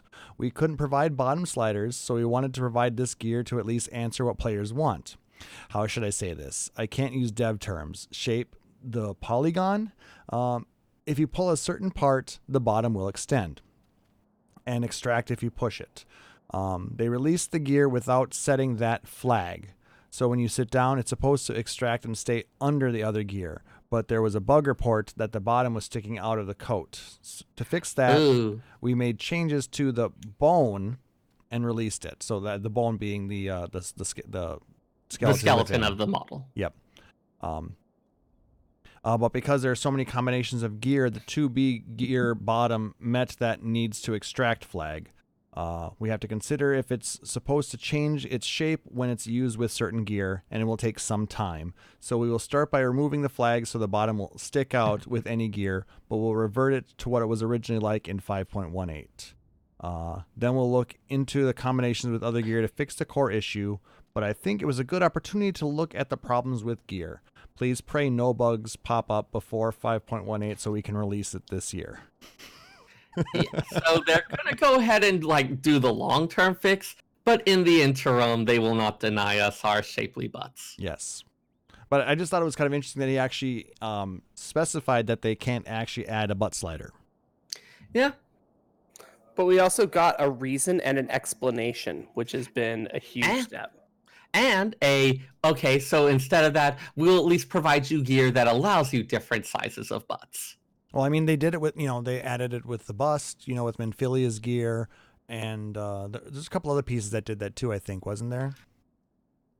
Yeah, given that the technical limitations do not appear to allow a full-on slider adjustment, whatever, this seems like a reasonable compromise. Yep. Now, I was going to go through a little bit of the Q&A with SoChem, but we actually went quite long on that, so we're going to have to skip that for now. We'll link that in the show notes if you guys are interested. Some pretty interesting things that were mentioned there. They're talking about wanting to have a Primals tour for North America, but Soken really was burning the candle at both ends when he was touring Japan. So, is that man ever not burning the candle at both ends? He's great. I just worry that we're going to kill him with our love for him. And the fact that it requires Koji as well. It would have to be a time when both of them are kind of not as needed. I mean, taking two main people from the dev team is quite taxing on the rest of the crew. So, one thing he did mention, though, he's planning to have an orchestrion role for the Azizla zone ready by 5.2. So we're going to have that music available in the orchestrions. Did we not have it already? I thought we did. Azizla's music, I don't think is actually in there. Nope. So we're going to have it for 5.2. Sweet. And then merch. Dome and Mahjong tiles are actually going to be available in Japan March 23rd. Actual physical Mahjong, which is kind of neat looking, based off of the in-game stuff. And Seyrr is going to be pre-ordering an art book soon. Why do you keep bringing me up about this? I am not the only one who likes her. Well, they are going to be releasing the Art of Reflection. As the name implies, it's an art book focused on Shadowbringers and the Reflection, the first. And that'll have a release for us in May. The bonus item being included with this time is a wind-up Dulia Chai minion. That's really adorable. Yeah, if Chai Nuz is everyone's weird cat dad, Dulia Chai is everyone's lovable cat mom. Like I said, Seyrr will be buying. No, I'll be getting it too because I love the art books for one, and two, you can never have too many minions. Oh man, you could play for minion and have a wave of Dulia Chai on the enemy. I wonder what you'd even do in that. No. Well, you saw what now you did. I actually want it. Stupid. It's gonna become the new meta for but now I want it. You suck. I mean, it's kind of entertaining if you ever look at go through a bunch of even the newer minions. They continue to add Verminion abilities on them that are actually kind of entertaining. Wind Up Fafnir has Riddle. All right. And then they also did talk about FanFest 2020/2021. They officially announced it, but no actual details. They said maybe the next live letter they'll be talking more about it. Yeah, it's something where they mentioned having the locations ready, but they can't really do any further announcements at this point. You pretty much they either always have a fan fest that year or they're getting ready for the next one. They did mention that North America had the issue of being so incredibly fast and had asked that they at least double the numbers, and so they're going to try to make North America's bigger this time around. Because of that, they're looking at somewhere other than Las Vegas, because there is nowhere in Vegas that is actually big enough. And Yoshida is very sad. Well, he can go to Las Vegas on his own dime. Oh no, he can't get a work-sponsored junket to Vegas. My heart bleeds. He's going to end up in LA anyway. It's an hour-and-a-half drive. It's fine. Just take 2 extra days, right? Something like that. Now, something that was interesting is it was listed as underneath FanFest 2020/21. It was listed as Japan/North America/Europe. Where normally they've done it listed in the other order of North America, Japan, Europe. They've never actually listed it that way, because whenever they announced FanFest, they always had details as to when and where. Oh, then maybe it's just because I know they weren't able to announce the further details, so maybe that's why. Yeah, but with that, like I said, because I actually went back to look to see if they did it that way in the past, and this is the first time they did it like this. So, speculating, NA could be second because of the way they're ordered. It's possible. So, I mean, we may not be the first ones up. Now, does that mean we're going to have it after Christmas? Or, Taliz and I were talking about this a little bit earlier. Maybe they're going to push the Japanese one up around, say, August to coincide with the anniversary of Final Fantasy XIV. Who bloody knows? So let's say that they do August, and then they leave the North American one in late October or November, and then they put the EU one at the early part of the year, say March or so. Then we have a 4-month stint of time, and then the expansion comes out in July, as per usual. Mm-hmm. That schedule doesn't look unrealistic. The catch is that if we put North America in the fall, we are limited to where we're going to go, because there are places with adverse weather where flying people in and out would be extremely difficult, whereas things on the West Coast, especially in the southern end, tend to stay a lot warmer a lot later in the year. So Plus, they already do have offices. They already do have offices in El Segundo. Mm-hmm. Yeah, I was even mentioning their offices are El Segundo, and that's going to be a perfect spot, because anybody that's worked in the business realm for any amount of time knows wherever your office is, you get partnerships and contracts, and you get in good with everybody around you. So you have access to cabs and hotels and restaurants and private rooms in the back of a coffee shop or whatever, because you're going to need them for something eventually. And so they have all those contacts because they have offices there.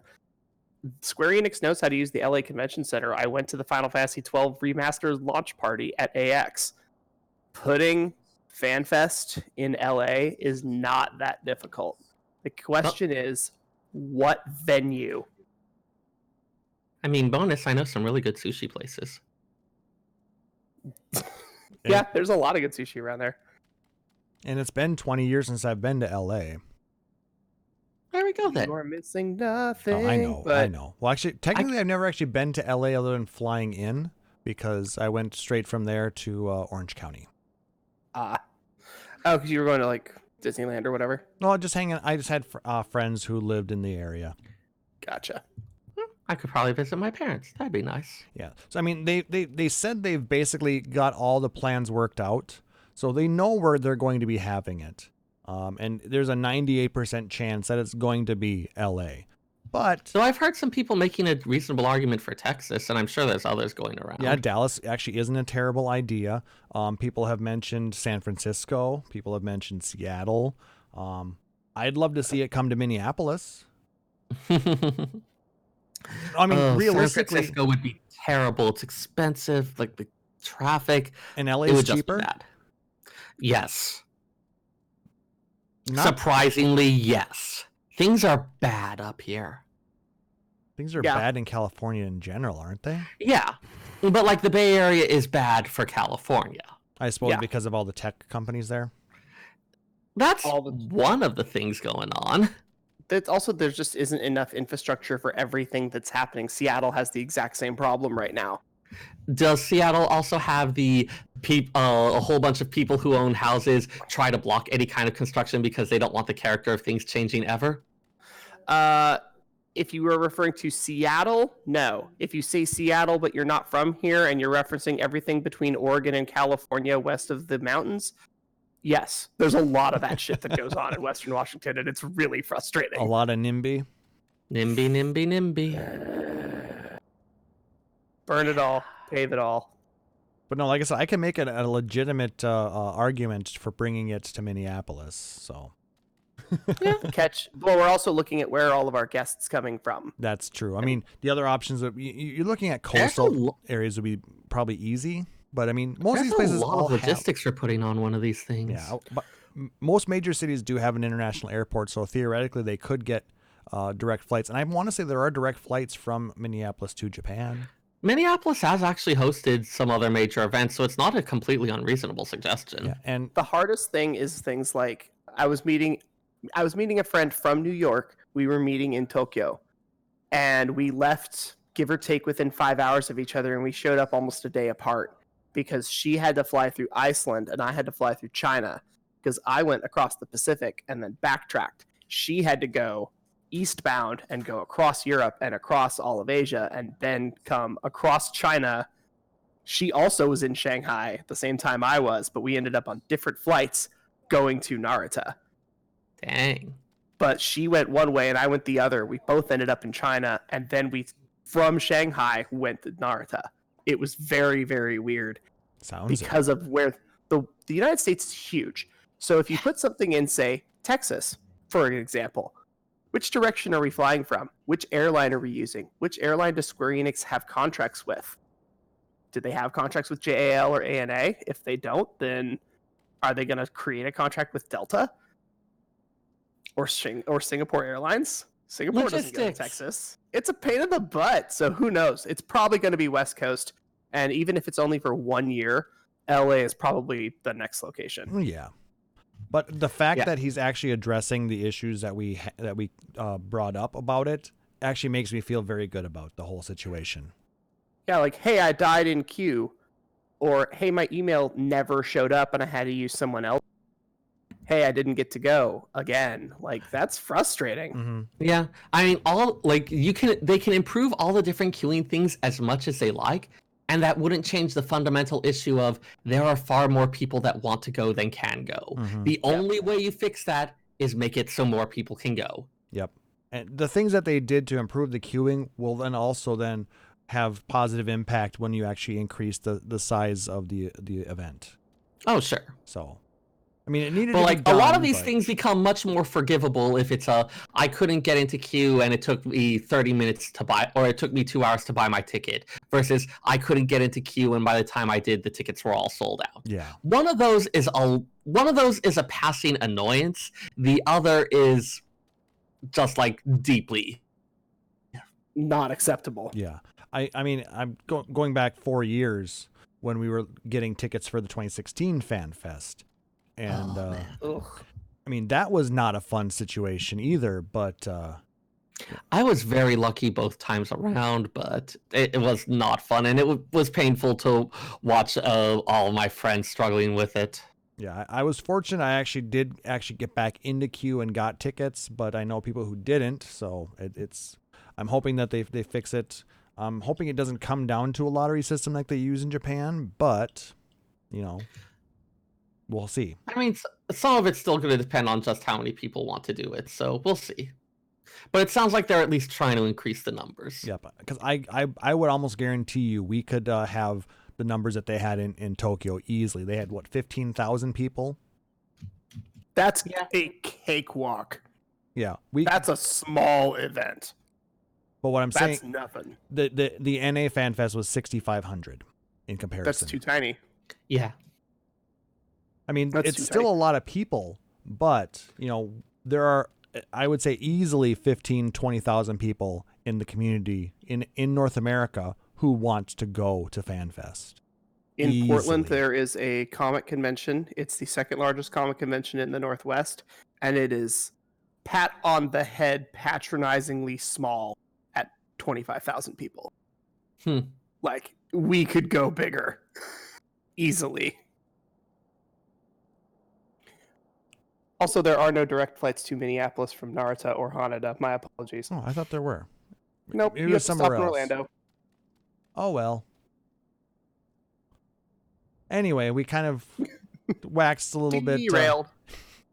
No, I mean, I wanted to have the discussion to see where you guys would want to have it if you could dream. If you were the one who was organizing it, where would you put Okay. it? So, Vancouver, British Columbia. which isn't a terrible idea. Infrastructure is great. Cost of living is down. Hotels, awesome. Public transit, great. Lyft, Uber, cabs, excellent. Hotel structure, good. Convention spaces, excellent. Outside air will kill you. Vancouver, British Columbia? Oh, right. It's not that cold. No. I was like, Vancouver, British Columbia is literally like an hour from where I'm sitting. It's fine. Yeah. It's The only issue a would be very good spot. a number of people may have issues crossing the border Yeah. if they don't have a passport or an enhanced ID. And how much do you want to go to FanFest? Be very careful when you start saying things like that. I mean, there are states that are offering IDs that will allow you to do land crossings. So, I mean, it's not impossible to do and not have to buy a passport. Because not everybody has a passport. I mean, I don't have a passport, but I am getting an enhanced ID, so I will be able to do land crossings. Washington State, the difference between a regular license and a enhanced one that lets you go to Canada is $10. Yeah, it's 15 here, so yeah. Ooh, baby, that's it. That's the only difference. Is you put in a checkbox, and you have to bring a copy of your birth certificate. We also have to And go then- through an additional background check. So It's messy. International travel is messy. no, it is, but I mean, at least within the same continent, that makes it a bit easier versus having to buy a $150 passport and then renew that every 10 years too. So Yeah, I don't know. I got a passport years ago, and I've just used it for everything ever womp since. womp, It's been Ian really show. helpful. Enhanced? Do you upgrade it with the coin too? Well done. I level 500 ID. It equips in Wouldn't your that be offhand. augmented? How many material can you Anyway. put into it? Anyway, so Vancouver would be cool. Sarah, where would you want to have it? Oh, God, I don't know. I mean, part of me says San Jose just because it's easy for me to get there, and I could, have people come visit my house and cook things and hang out. That'd be cool. But that's just me being lazy. Traveling's expensive, and I don't get to do it very much, so I don't really have strong opinions on this. Fair enough. Like I said, Fair. I would make an argument for Minneapolis, but otherwise, if we had to eliminate somewhere nearby us, I know Indianapolis has been really improving their infrastructure when it comes to having different conferences and conventions. I mean, Gen Con is there now, and that's a pretty damn big convention. Oh, yeah. Some friends of mine they go to Gen Con every year, and I am hoping to get in with them on this upcoming one. So that'll be fun. So, I mean, and it's a nice Midwestern town. So, I mean, it again, in middle of the U.S., so, it would make it easy for a lot of people. So, yeah, I mean, there's a lot of different possibilities. Denver would be kind of neat. Ooh. Yeah, Colorado could be cool. I'm sure we'll get more details soon enough. Yeah. But... The only thing that would suck about Denver is the fact that the airport is way the fuck out of town. So getting from the airport to the site might be a little bit of an expensive pain in the ass, but Anyway, Seattle's pretty easy. Airport, light rail drops you off in downtown core. You walk 3 blocks through the convention center. There's hotels all around for PAX, SoccerCon, and Emerald City. Like, it's not too bad. But I also look at it and go, this is a town where you cannot buy a cheeseburger in the downtown core for under $17. yeah. And that is bananas. And I don't want it. I love my hometown. I really, truly do. I don't want events here. Yeah. I just don't. They're a mess. And there's another good plug for Minneapolis then. I mean, we have a similar infrastructure. You know, the airport's nearby the Mall of America. You take a light rail downtown. Lots of things to do downtown. Things aren't terribly expensive. You can get cheap cheeseburgers as well as pretty good sushi and other food. The convention center is huge. A lot of hotels nearby. So Just Seattle City poverty level is 80 a year. Like, that's where we're at. Yeah. So, like, it's not a good place for a lot of people to travel into. fair enough. All right. So let's go ahead and put a cap on that then. It was kind of interesting to talk about, you know, the things we would like to see on that. And I'm hoping that we get some really good news in the next live letter. Do we have a date for the next live letter? We do not. Dang. But it will be before February. So probably sometime in January. Early January. I'd say mid. I mean, Mid to late. The projected release date for the new patch is supposed to be the 23rd, 24th, isn't it? No, the new patch is going to be either February 11th or 18th. There was something coming on the towards the end of this month. Yeah, that's 5.18. 1.8. Okay, yeah, that's what I was referring to. Sorry. Yep. So the next live letter will be part 2 of the patch 5.2 preview, which is going to be, it's generally a month or less from the patch release. So we're looking at mid to late January. All right. Just my best guess. But like I said, it was fun talking about that. Now, let's go talk about something equally interesting and something that Seyrr has been trying to get out there for you lore-loving listeners. What do you have for us in the Lorebrarian's Corner this week, Seyrr?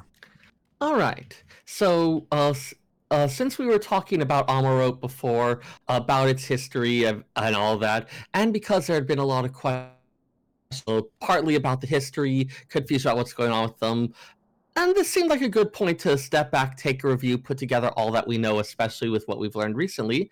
So we're going to talk a little bit about Ascians. There's been a lot that's been tossed around, so we're going to review what it is that we actually know, what we just suspect, and what did we just rewatch a cutscene and realize they never actually said the thing we were sure they did, and now we're kind of doubting. So, the word Ascian, it comes from the Latin ascius and the Greek askios before it. It literally means one that has no shadow. The prefix a meaning without, and the root skia meaning shadow. And indeed, when we run into them in-game, they frequently do not have shadows. In the world of Final Fantasy XIV, they're also known as paragons, and they're referred to as such by several of the beast tribes.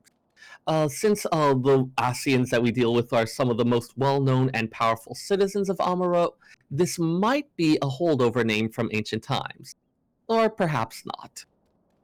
Now, they've been a part of the game since the very beginning. Their machinations have twisted and turned, and we've had more and more light shed on them throughout the years. It's almost certainly the case that the current state of their plans and their schemes was not part of the original plan. It's more something that's developed over time. So this is something where it's not a lot of this was not necessarily intended in the initial stuff, but a lot of the broad framework was there. So even before Yoshi P's arrival, in 1.0, Ascians were a part of the game's storyline, though what the original plans for them might have involved, that has been lost to time. 1.0 Limsa Luminsa's opening story involves an Elezen mage named Travanche, who notably does not cast a shadow. And he takes a stone key from Nishtola that's said to have some connection to Seal Rock, at the time stating, "Power as this does not belong in the hands of your kind." These elements, that stone key looks a little bit like a horn, that would later make an appearance in Heavensward content, specifically in the Alexander storyline, where that artifact does appear, and it's something that Alexander starts drawing power from, even once we've cut it off from the land. Also, during the course of the original 1.0 main story, we do encounter a strange floating figure in a tattered cloak and hood with skeletal wings protruding from its back and bony hands emerging from its sleeve. That creature appears shortly after we prevent Amal-Jah and Ixali forces from summoning primals, and it scares the two tribes away. Later, the sylphs mention that the creature is known as a paragon, and that the paragons are the ones who taught the beast tribes about summoning. So early on, we did have this image of an Ascian as some type of incredibly powerful creature, not like us, not like our races, something that has a strange otherworldly existence, and that is doing these things to kind of sow chaos and create this heightened state of alarm among the beast tribes, get them summoning. That was something that was in there even from the beginning. Now, with The Realm Reborn, the Ascian machinations are a bit more front and center. We have masked mages appearing at various points throughout the MSQ, and they're planting the seeds of chaos in a variety of ways. They summon a gargoyle to attack a village, part of the MSQ very early on. They encourage the youth of Little Alamigo to summon Ralger. They even capture the Sylph Elder, seemingly to try to bait the Sylphs of Little Solace into summoning Ramu. Lorebrarian even possesses Thancred and uses him as a mole to strike against the Science of the Seventh Dawn, before assisting Gaius in reviving the Ultima Weapon, all as part of a greater scheme to revive his god Zodiarch, this name being mentioned for the first time in the Praetorium. Even after the Ultima Weapon's destruction and Lorebrarian's exorcism, the Ascians continue to encourage the beast tribes to summon primals. They remark on the Warrior of Light's defeat of these primals as furthering their plans, as when the beast tribes see their gods destroyed, they resummon them with greater and greater power, leading to an escalation of the conflict. And they make multiple remarks suggesting that their goal is not for any one side to win, but just to increase chaos, have the conflict reach a stronger and stronger pitch. We do have a disagreement among the Ascians that leads one of them, Nabrialis, to strike directly at the Scion's headquarters during a vulnerable moment. His hubris and impatience lead to his destruction, but not before he nearly succeeds in taking Minfilia as well as the important artifact Tupsimati, Louis' staff. So we do see that they're not necessarily acting as a united bloc. They all are working towards this common goal, but seem to have different personalities, different opinions about how best to proceed. They're not a single unified front. With Heavensward, those Ascian schemes are once again lying beneath the main conflicts, but as a result of their earlier defeats, they seem to be a little bit off balance and making mistakes. Lorebrarian is assisted by Igeyoram, who we later find that she's there in part because she screwed up so badly with the 13th. The two of them are providing assistance to Archbishop Thordan VII, claiming that they're going to help him end the 1,000-year dragon's decisive power. It seems that once again they're attempting to take this conflict and amp it up on both sides. But Thordan pulls off a stunning betrayal, destroys Igeyoram with white aura sight in the same manner as Nabrialis, before absorbing Lorebrarian's ether outright. So we have here again a little bit about the Ascians as creatures of pure ether, who can be utterly destroyed by dispersing that ether or absorbing it for use in others. Before their defeat, Lorebrarian and Igeyoram combine their powers as well as their literal form, using the Echo to somehow merge themselves into a single entity. This does seem to share similarities with Lorebrarian's possession of Thancred, as well as Xenos' later merging with Shinryu. There's a lot of discussion of the Echo as a power that we are ignorant of its full capabilities.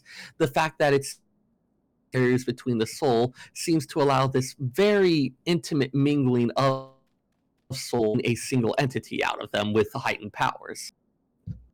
Now, Elidibus also brings the Warriors of Darkness from the First to the Source to act as a balance to the Warrior of Light. And they also talk about trying to throw the realm into chaos, in this case because they've been told that that will be necessary to save their world.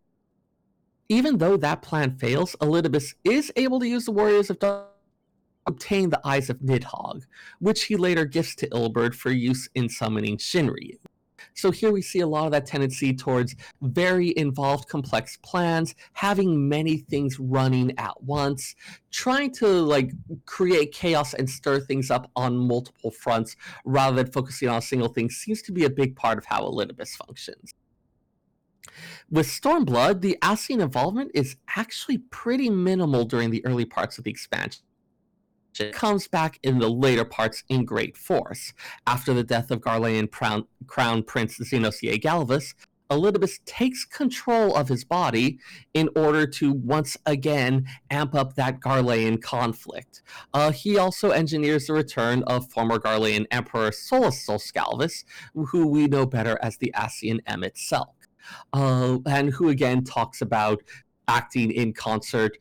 Again, at that point, he talked in concert with them to give the lie to the various things of the primals, kind of playing on what Varus believes, what he wants. This kind of once again this idea of this long planted seed, using it, tending it up, raising it to like a greater and greater thing of conflict.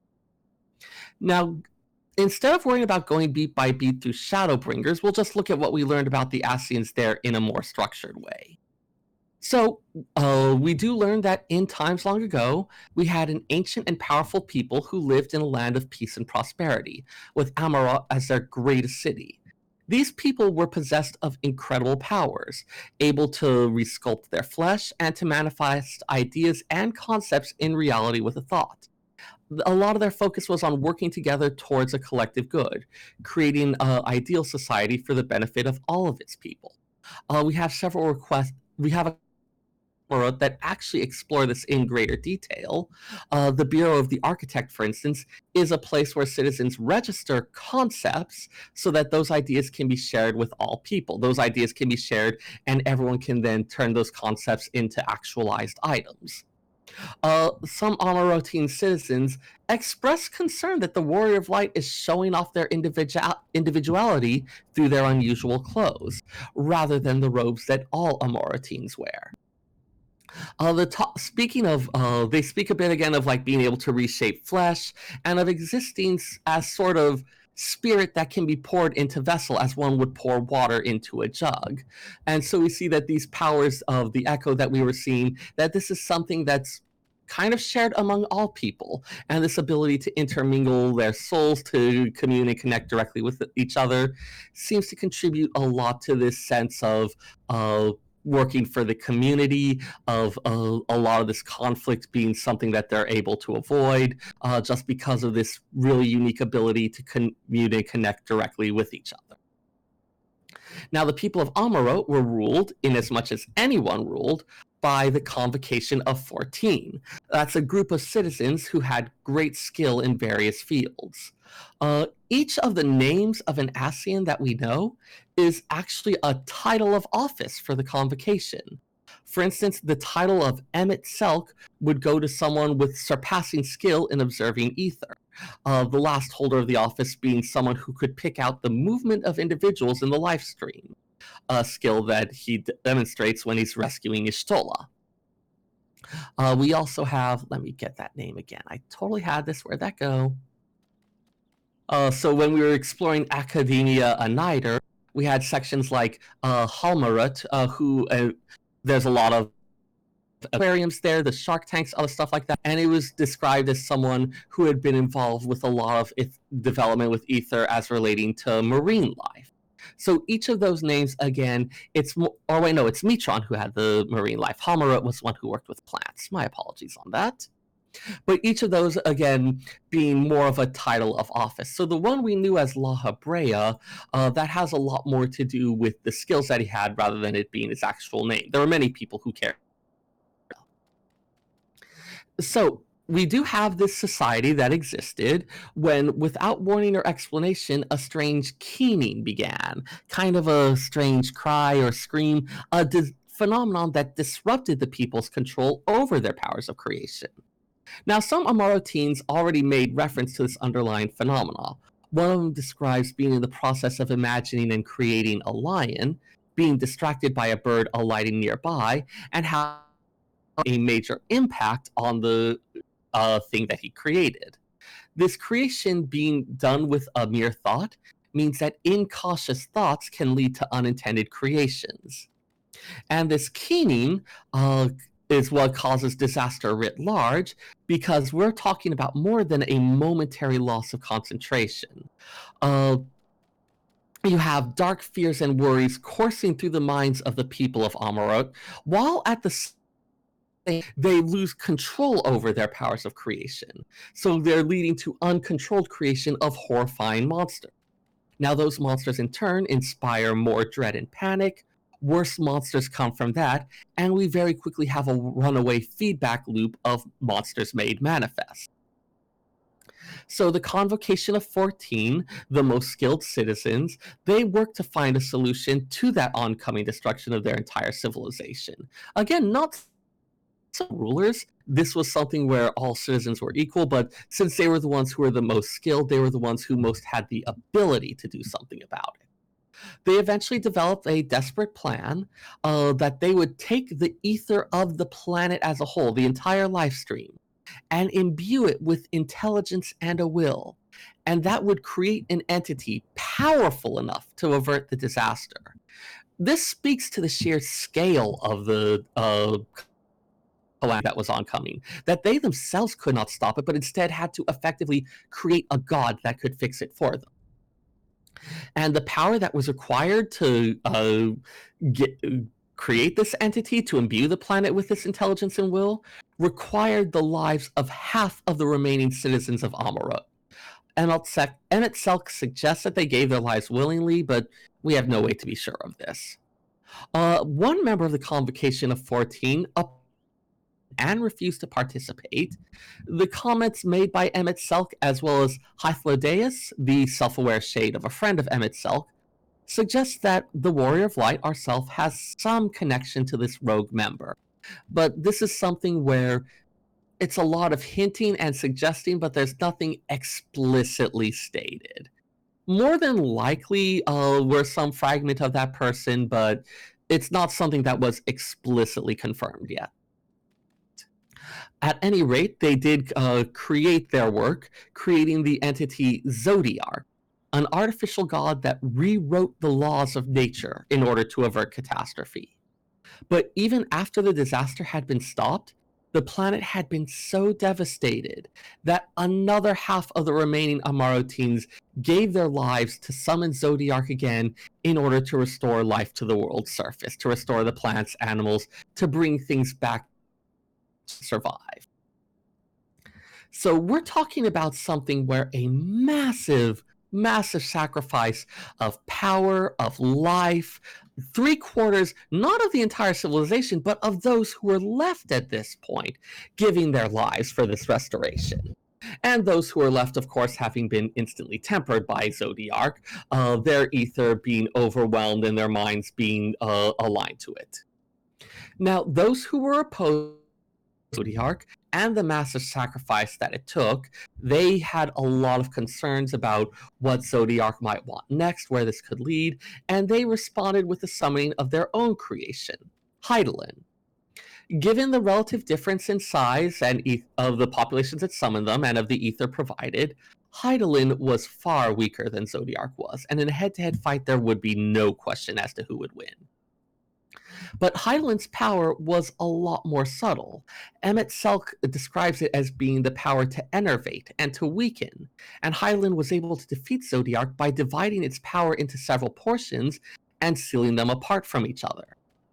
But because Zodiark was the manifestation of the planet's will and power, dividing Zodiark into pieces led to the division of the planet and all of its creatures, all of those components of the life stream, into several shards. This is the event that the Ascians refer to when they talk of even when we confront Hades with the light of Hydaelyn in the dying gasp, he screams that light split the world and every life upon it. Tying their god, tying Zodiark to the life stream of an entire world, meant that things that affected Zodiark ended up rippling out to affect all life upon the world, leading to this splitting. Now, the 3 creatures appear to have avoided this division, though we still have no real idea as to how they did it, whether it was their sheer power and force of will that allowed them to resist it, whether there was some other thing that they had done or some unusual circumstance. But Lorebrarian, Elidibus, and Emmett Selk managed to avoid that division into 14 that all other life underwent. As undivided beings, they have powers beyond comprehension. They can elevate the shards of their former companions, a facsimile of their original power. And so those other Ascians, even though each of them is a shattered piece of the original creatures, through the power of these unsundered Ascians, they are able to wield powers far beyond what us ordinary mortals can. So since that day, those 13 members of the Convocation have worked to rejoin the sundered shards in hopes of restoring their god. This is a task that they refer to as the Ardor. The Ardor is the entirety of the attempts at rejoinings, the building up of chaos to cause all things. All of this is covered under the Ardor, this great work. It's a word that carries kind of a bit of a connotation of passion, of devotion, which really sums up this devotion to their god, to this task, to trying to bring back the world that they'd lost. And so those are the entities that we know as the... Interestingly, when we talk to the Shade of Minfilia during the main scenario, she describes herself as being like an Ascian in all but name, herself existing as kind of a spirit disconnected from a body, one who goes and inhabits other people, these women who become named Minfilia, who take on these qualities. She's manner. So even though Ascians are associated with darkness, with this type of thing, there's the underlying aspect of it that doesn't seem to have anything to do with their status as servants of Zodiark, as those who are laboring to bring back their god, but just as a natural consequence of being kind of this essence of spirit that's avoiding returning to the life stream, that's able to break down the barriers of the soul and intermingle with others. And this is something that, again, we've seen in other cases. We saw Xenos doing something similar when he merged with and took control of Shinryu. And so it's useful to separate which bits of those are specific to the Ascians, with this their existence as parts of this pre-false society, their desire to bring back the god, versus that we see of those who are kind of these spiritual beings possessed of power similar to what we have with the Echo. And that's about what we know. Now, at this point, we have eliminated 2 of those 3 undivided creatures, which means that if Elidibus were to be eliminated, there would be no one left who could elevate those shards up to the power of Ascians. The work would essentially be forever stopped. This is something that, of course, Emmett had severe doubts in our ability to do and mocked and teased us about.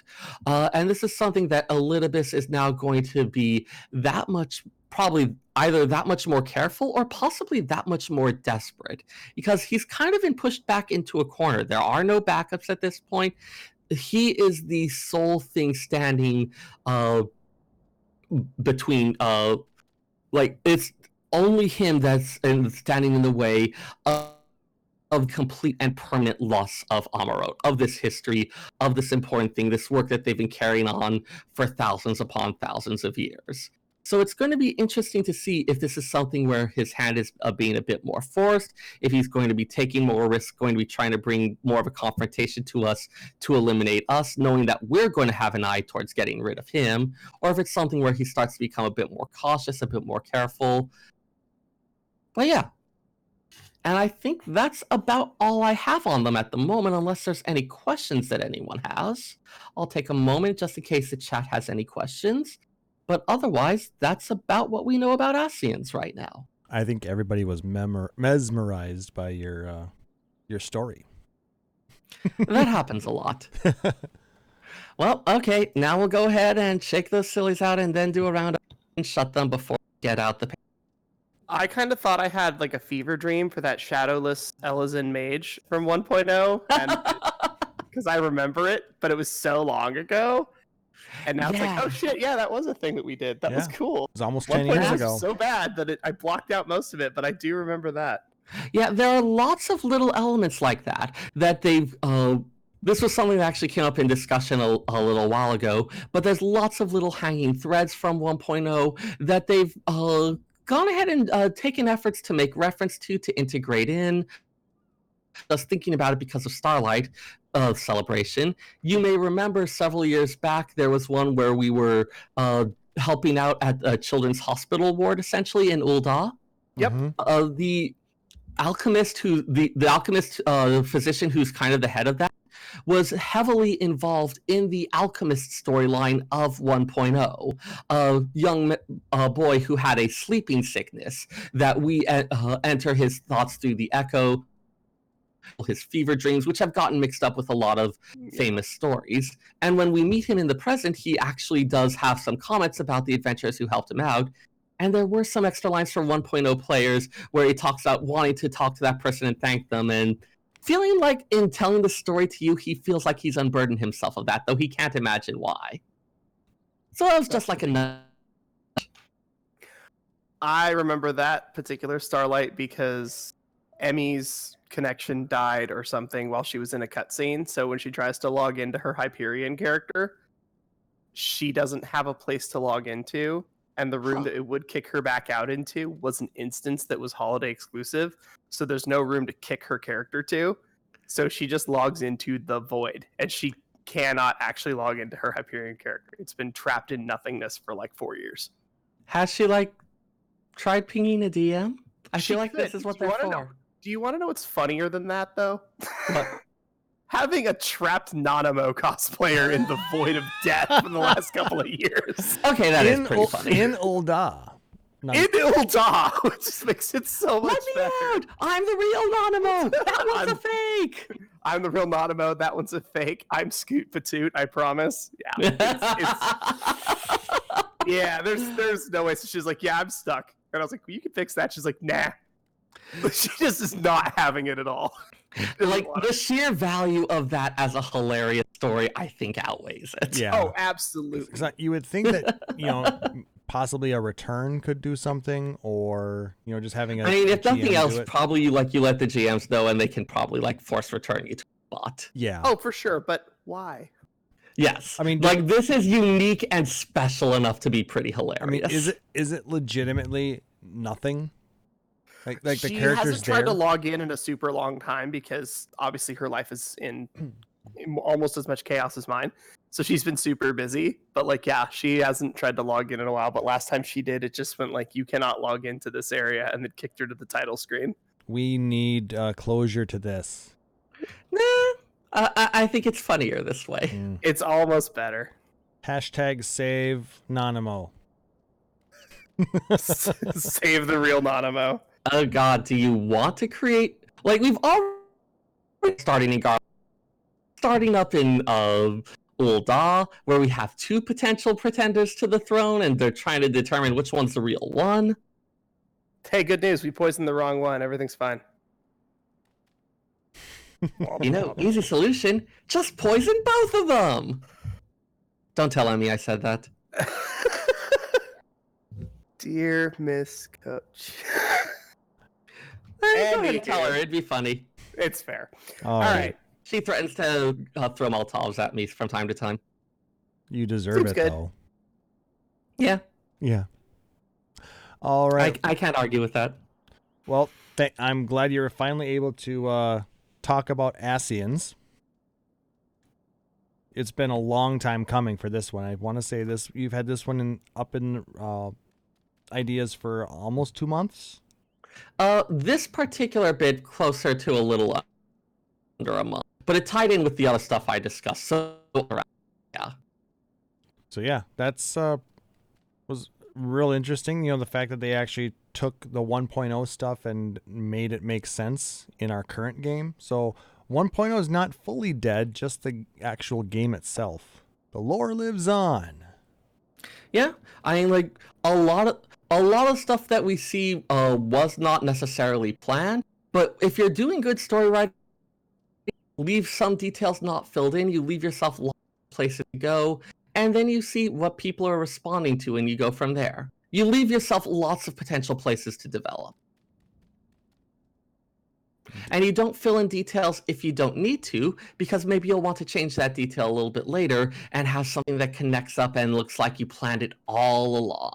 Like, if you're doing it right, people aren't quite sure if you planned it all along or if you're really good at improvising. That's the sweet spot. You can just say Kingdom Hearts there. Do I have to? No, you don't. Okay. All right. Pour one out for a dead franchise.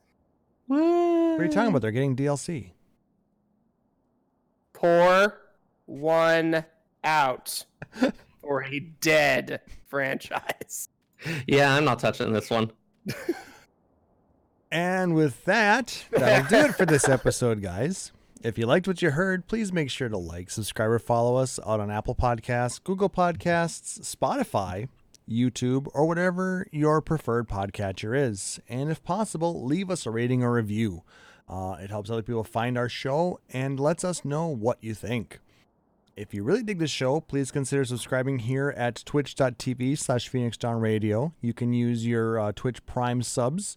And if you don't use it on us, make sure you use it on somebody, because it's a free sub that you get every month to give to somebody that you really appreciate. Or if you want to support us on Patreon, at patreon.com/PhoenixDownRadio, like our amazing friend Roy Fenrir. Like I said, that's another way to help support the show as well. All proceeds go towards growing the show, covering some of the mundane things like the hosting costs, and allow us to do some fun things like giveaways and things like that. But any kind of support, whether it's emails, likes, tweets or retweets, follows, subs or donations, it's always greatly appreciated. We love interacting with you guys and the rest of the community. If you want to check out all our backlog of episodes, you can go to PhoenixDownRadio.com. If you have questions or want a suggestion for the show, you can always email us podcast@PhoenixDownRadio.com, or you can hit us up on Twitter at PHXDNRadio. If you are listening to us on the podcast, join us live sometime here at twitch.tv/PhoenixDownRadio. And if you want to, join us out on our Facebook group at facebook.com/groups/PhoenixDownRadio. Now is the time in the show where we do those shout outs. So who wants to go first? I would like to shout out Renari Lizen for winning 100 gil. Woo! She was they, I don't know who you are. They are the winner of the 100 gil retweet from last episode from KupoCon Port Palm. So congratulations to them. Woo, 100 gil. Yay. So make sure to DM Taliz after the show, and he'll get the information he needs and get your 100 gil sent to you from the Bank of Mog. It's not good anywhere, but for it's just not being good cool. anywhere, but for an event that no longer exists. Just something really cool to have. Yep. Other shout outs? Nah, not this week. Everybody that knows they're cool. Oh, wait, quick shout out to Emmy for letting me pick on her all the time. We love you. And how can people Please get a don't hold throw of you? Molotovs at us. Please don't throw Molotovs. You can find them at Musecast, at MusecastXIV on Twitter. You can find me on Twitter at Taliz Marvelous, Taliz Marvelous. There's a lot of anime shit posts, a lot of complaints about the legal system, occasionally food, and talk about travel. Woo. Seyrr. So let's see. Shout out to a couple friends of mine who invited me to randomly bunch of seeing Alexander Savage stuff earlier. Aetherian Rithart, Magnus Aurelian, Ishra Islan, and Allard Barros. We got all the mounts and minions and whatnot. Weirdly, Brute Justice was the hardest one. Oh, it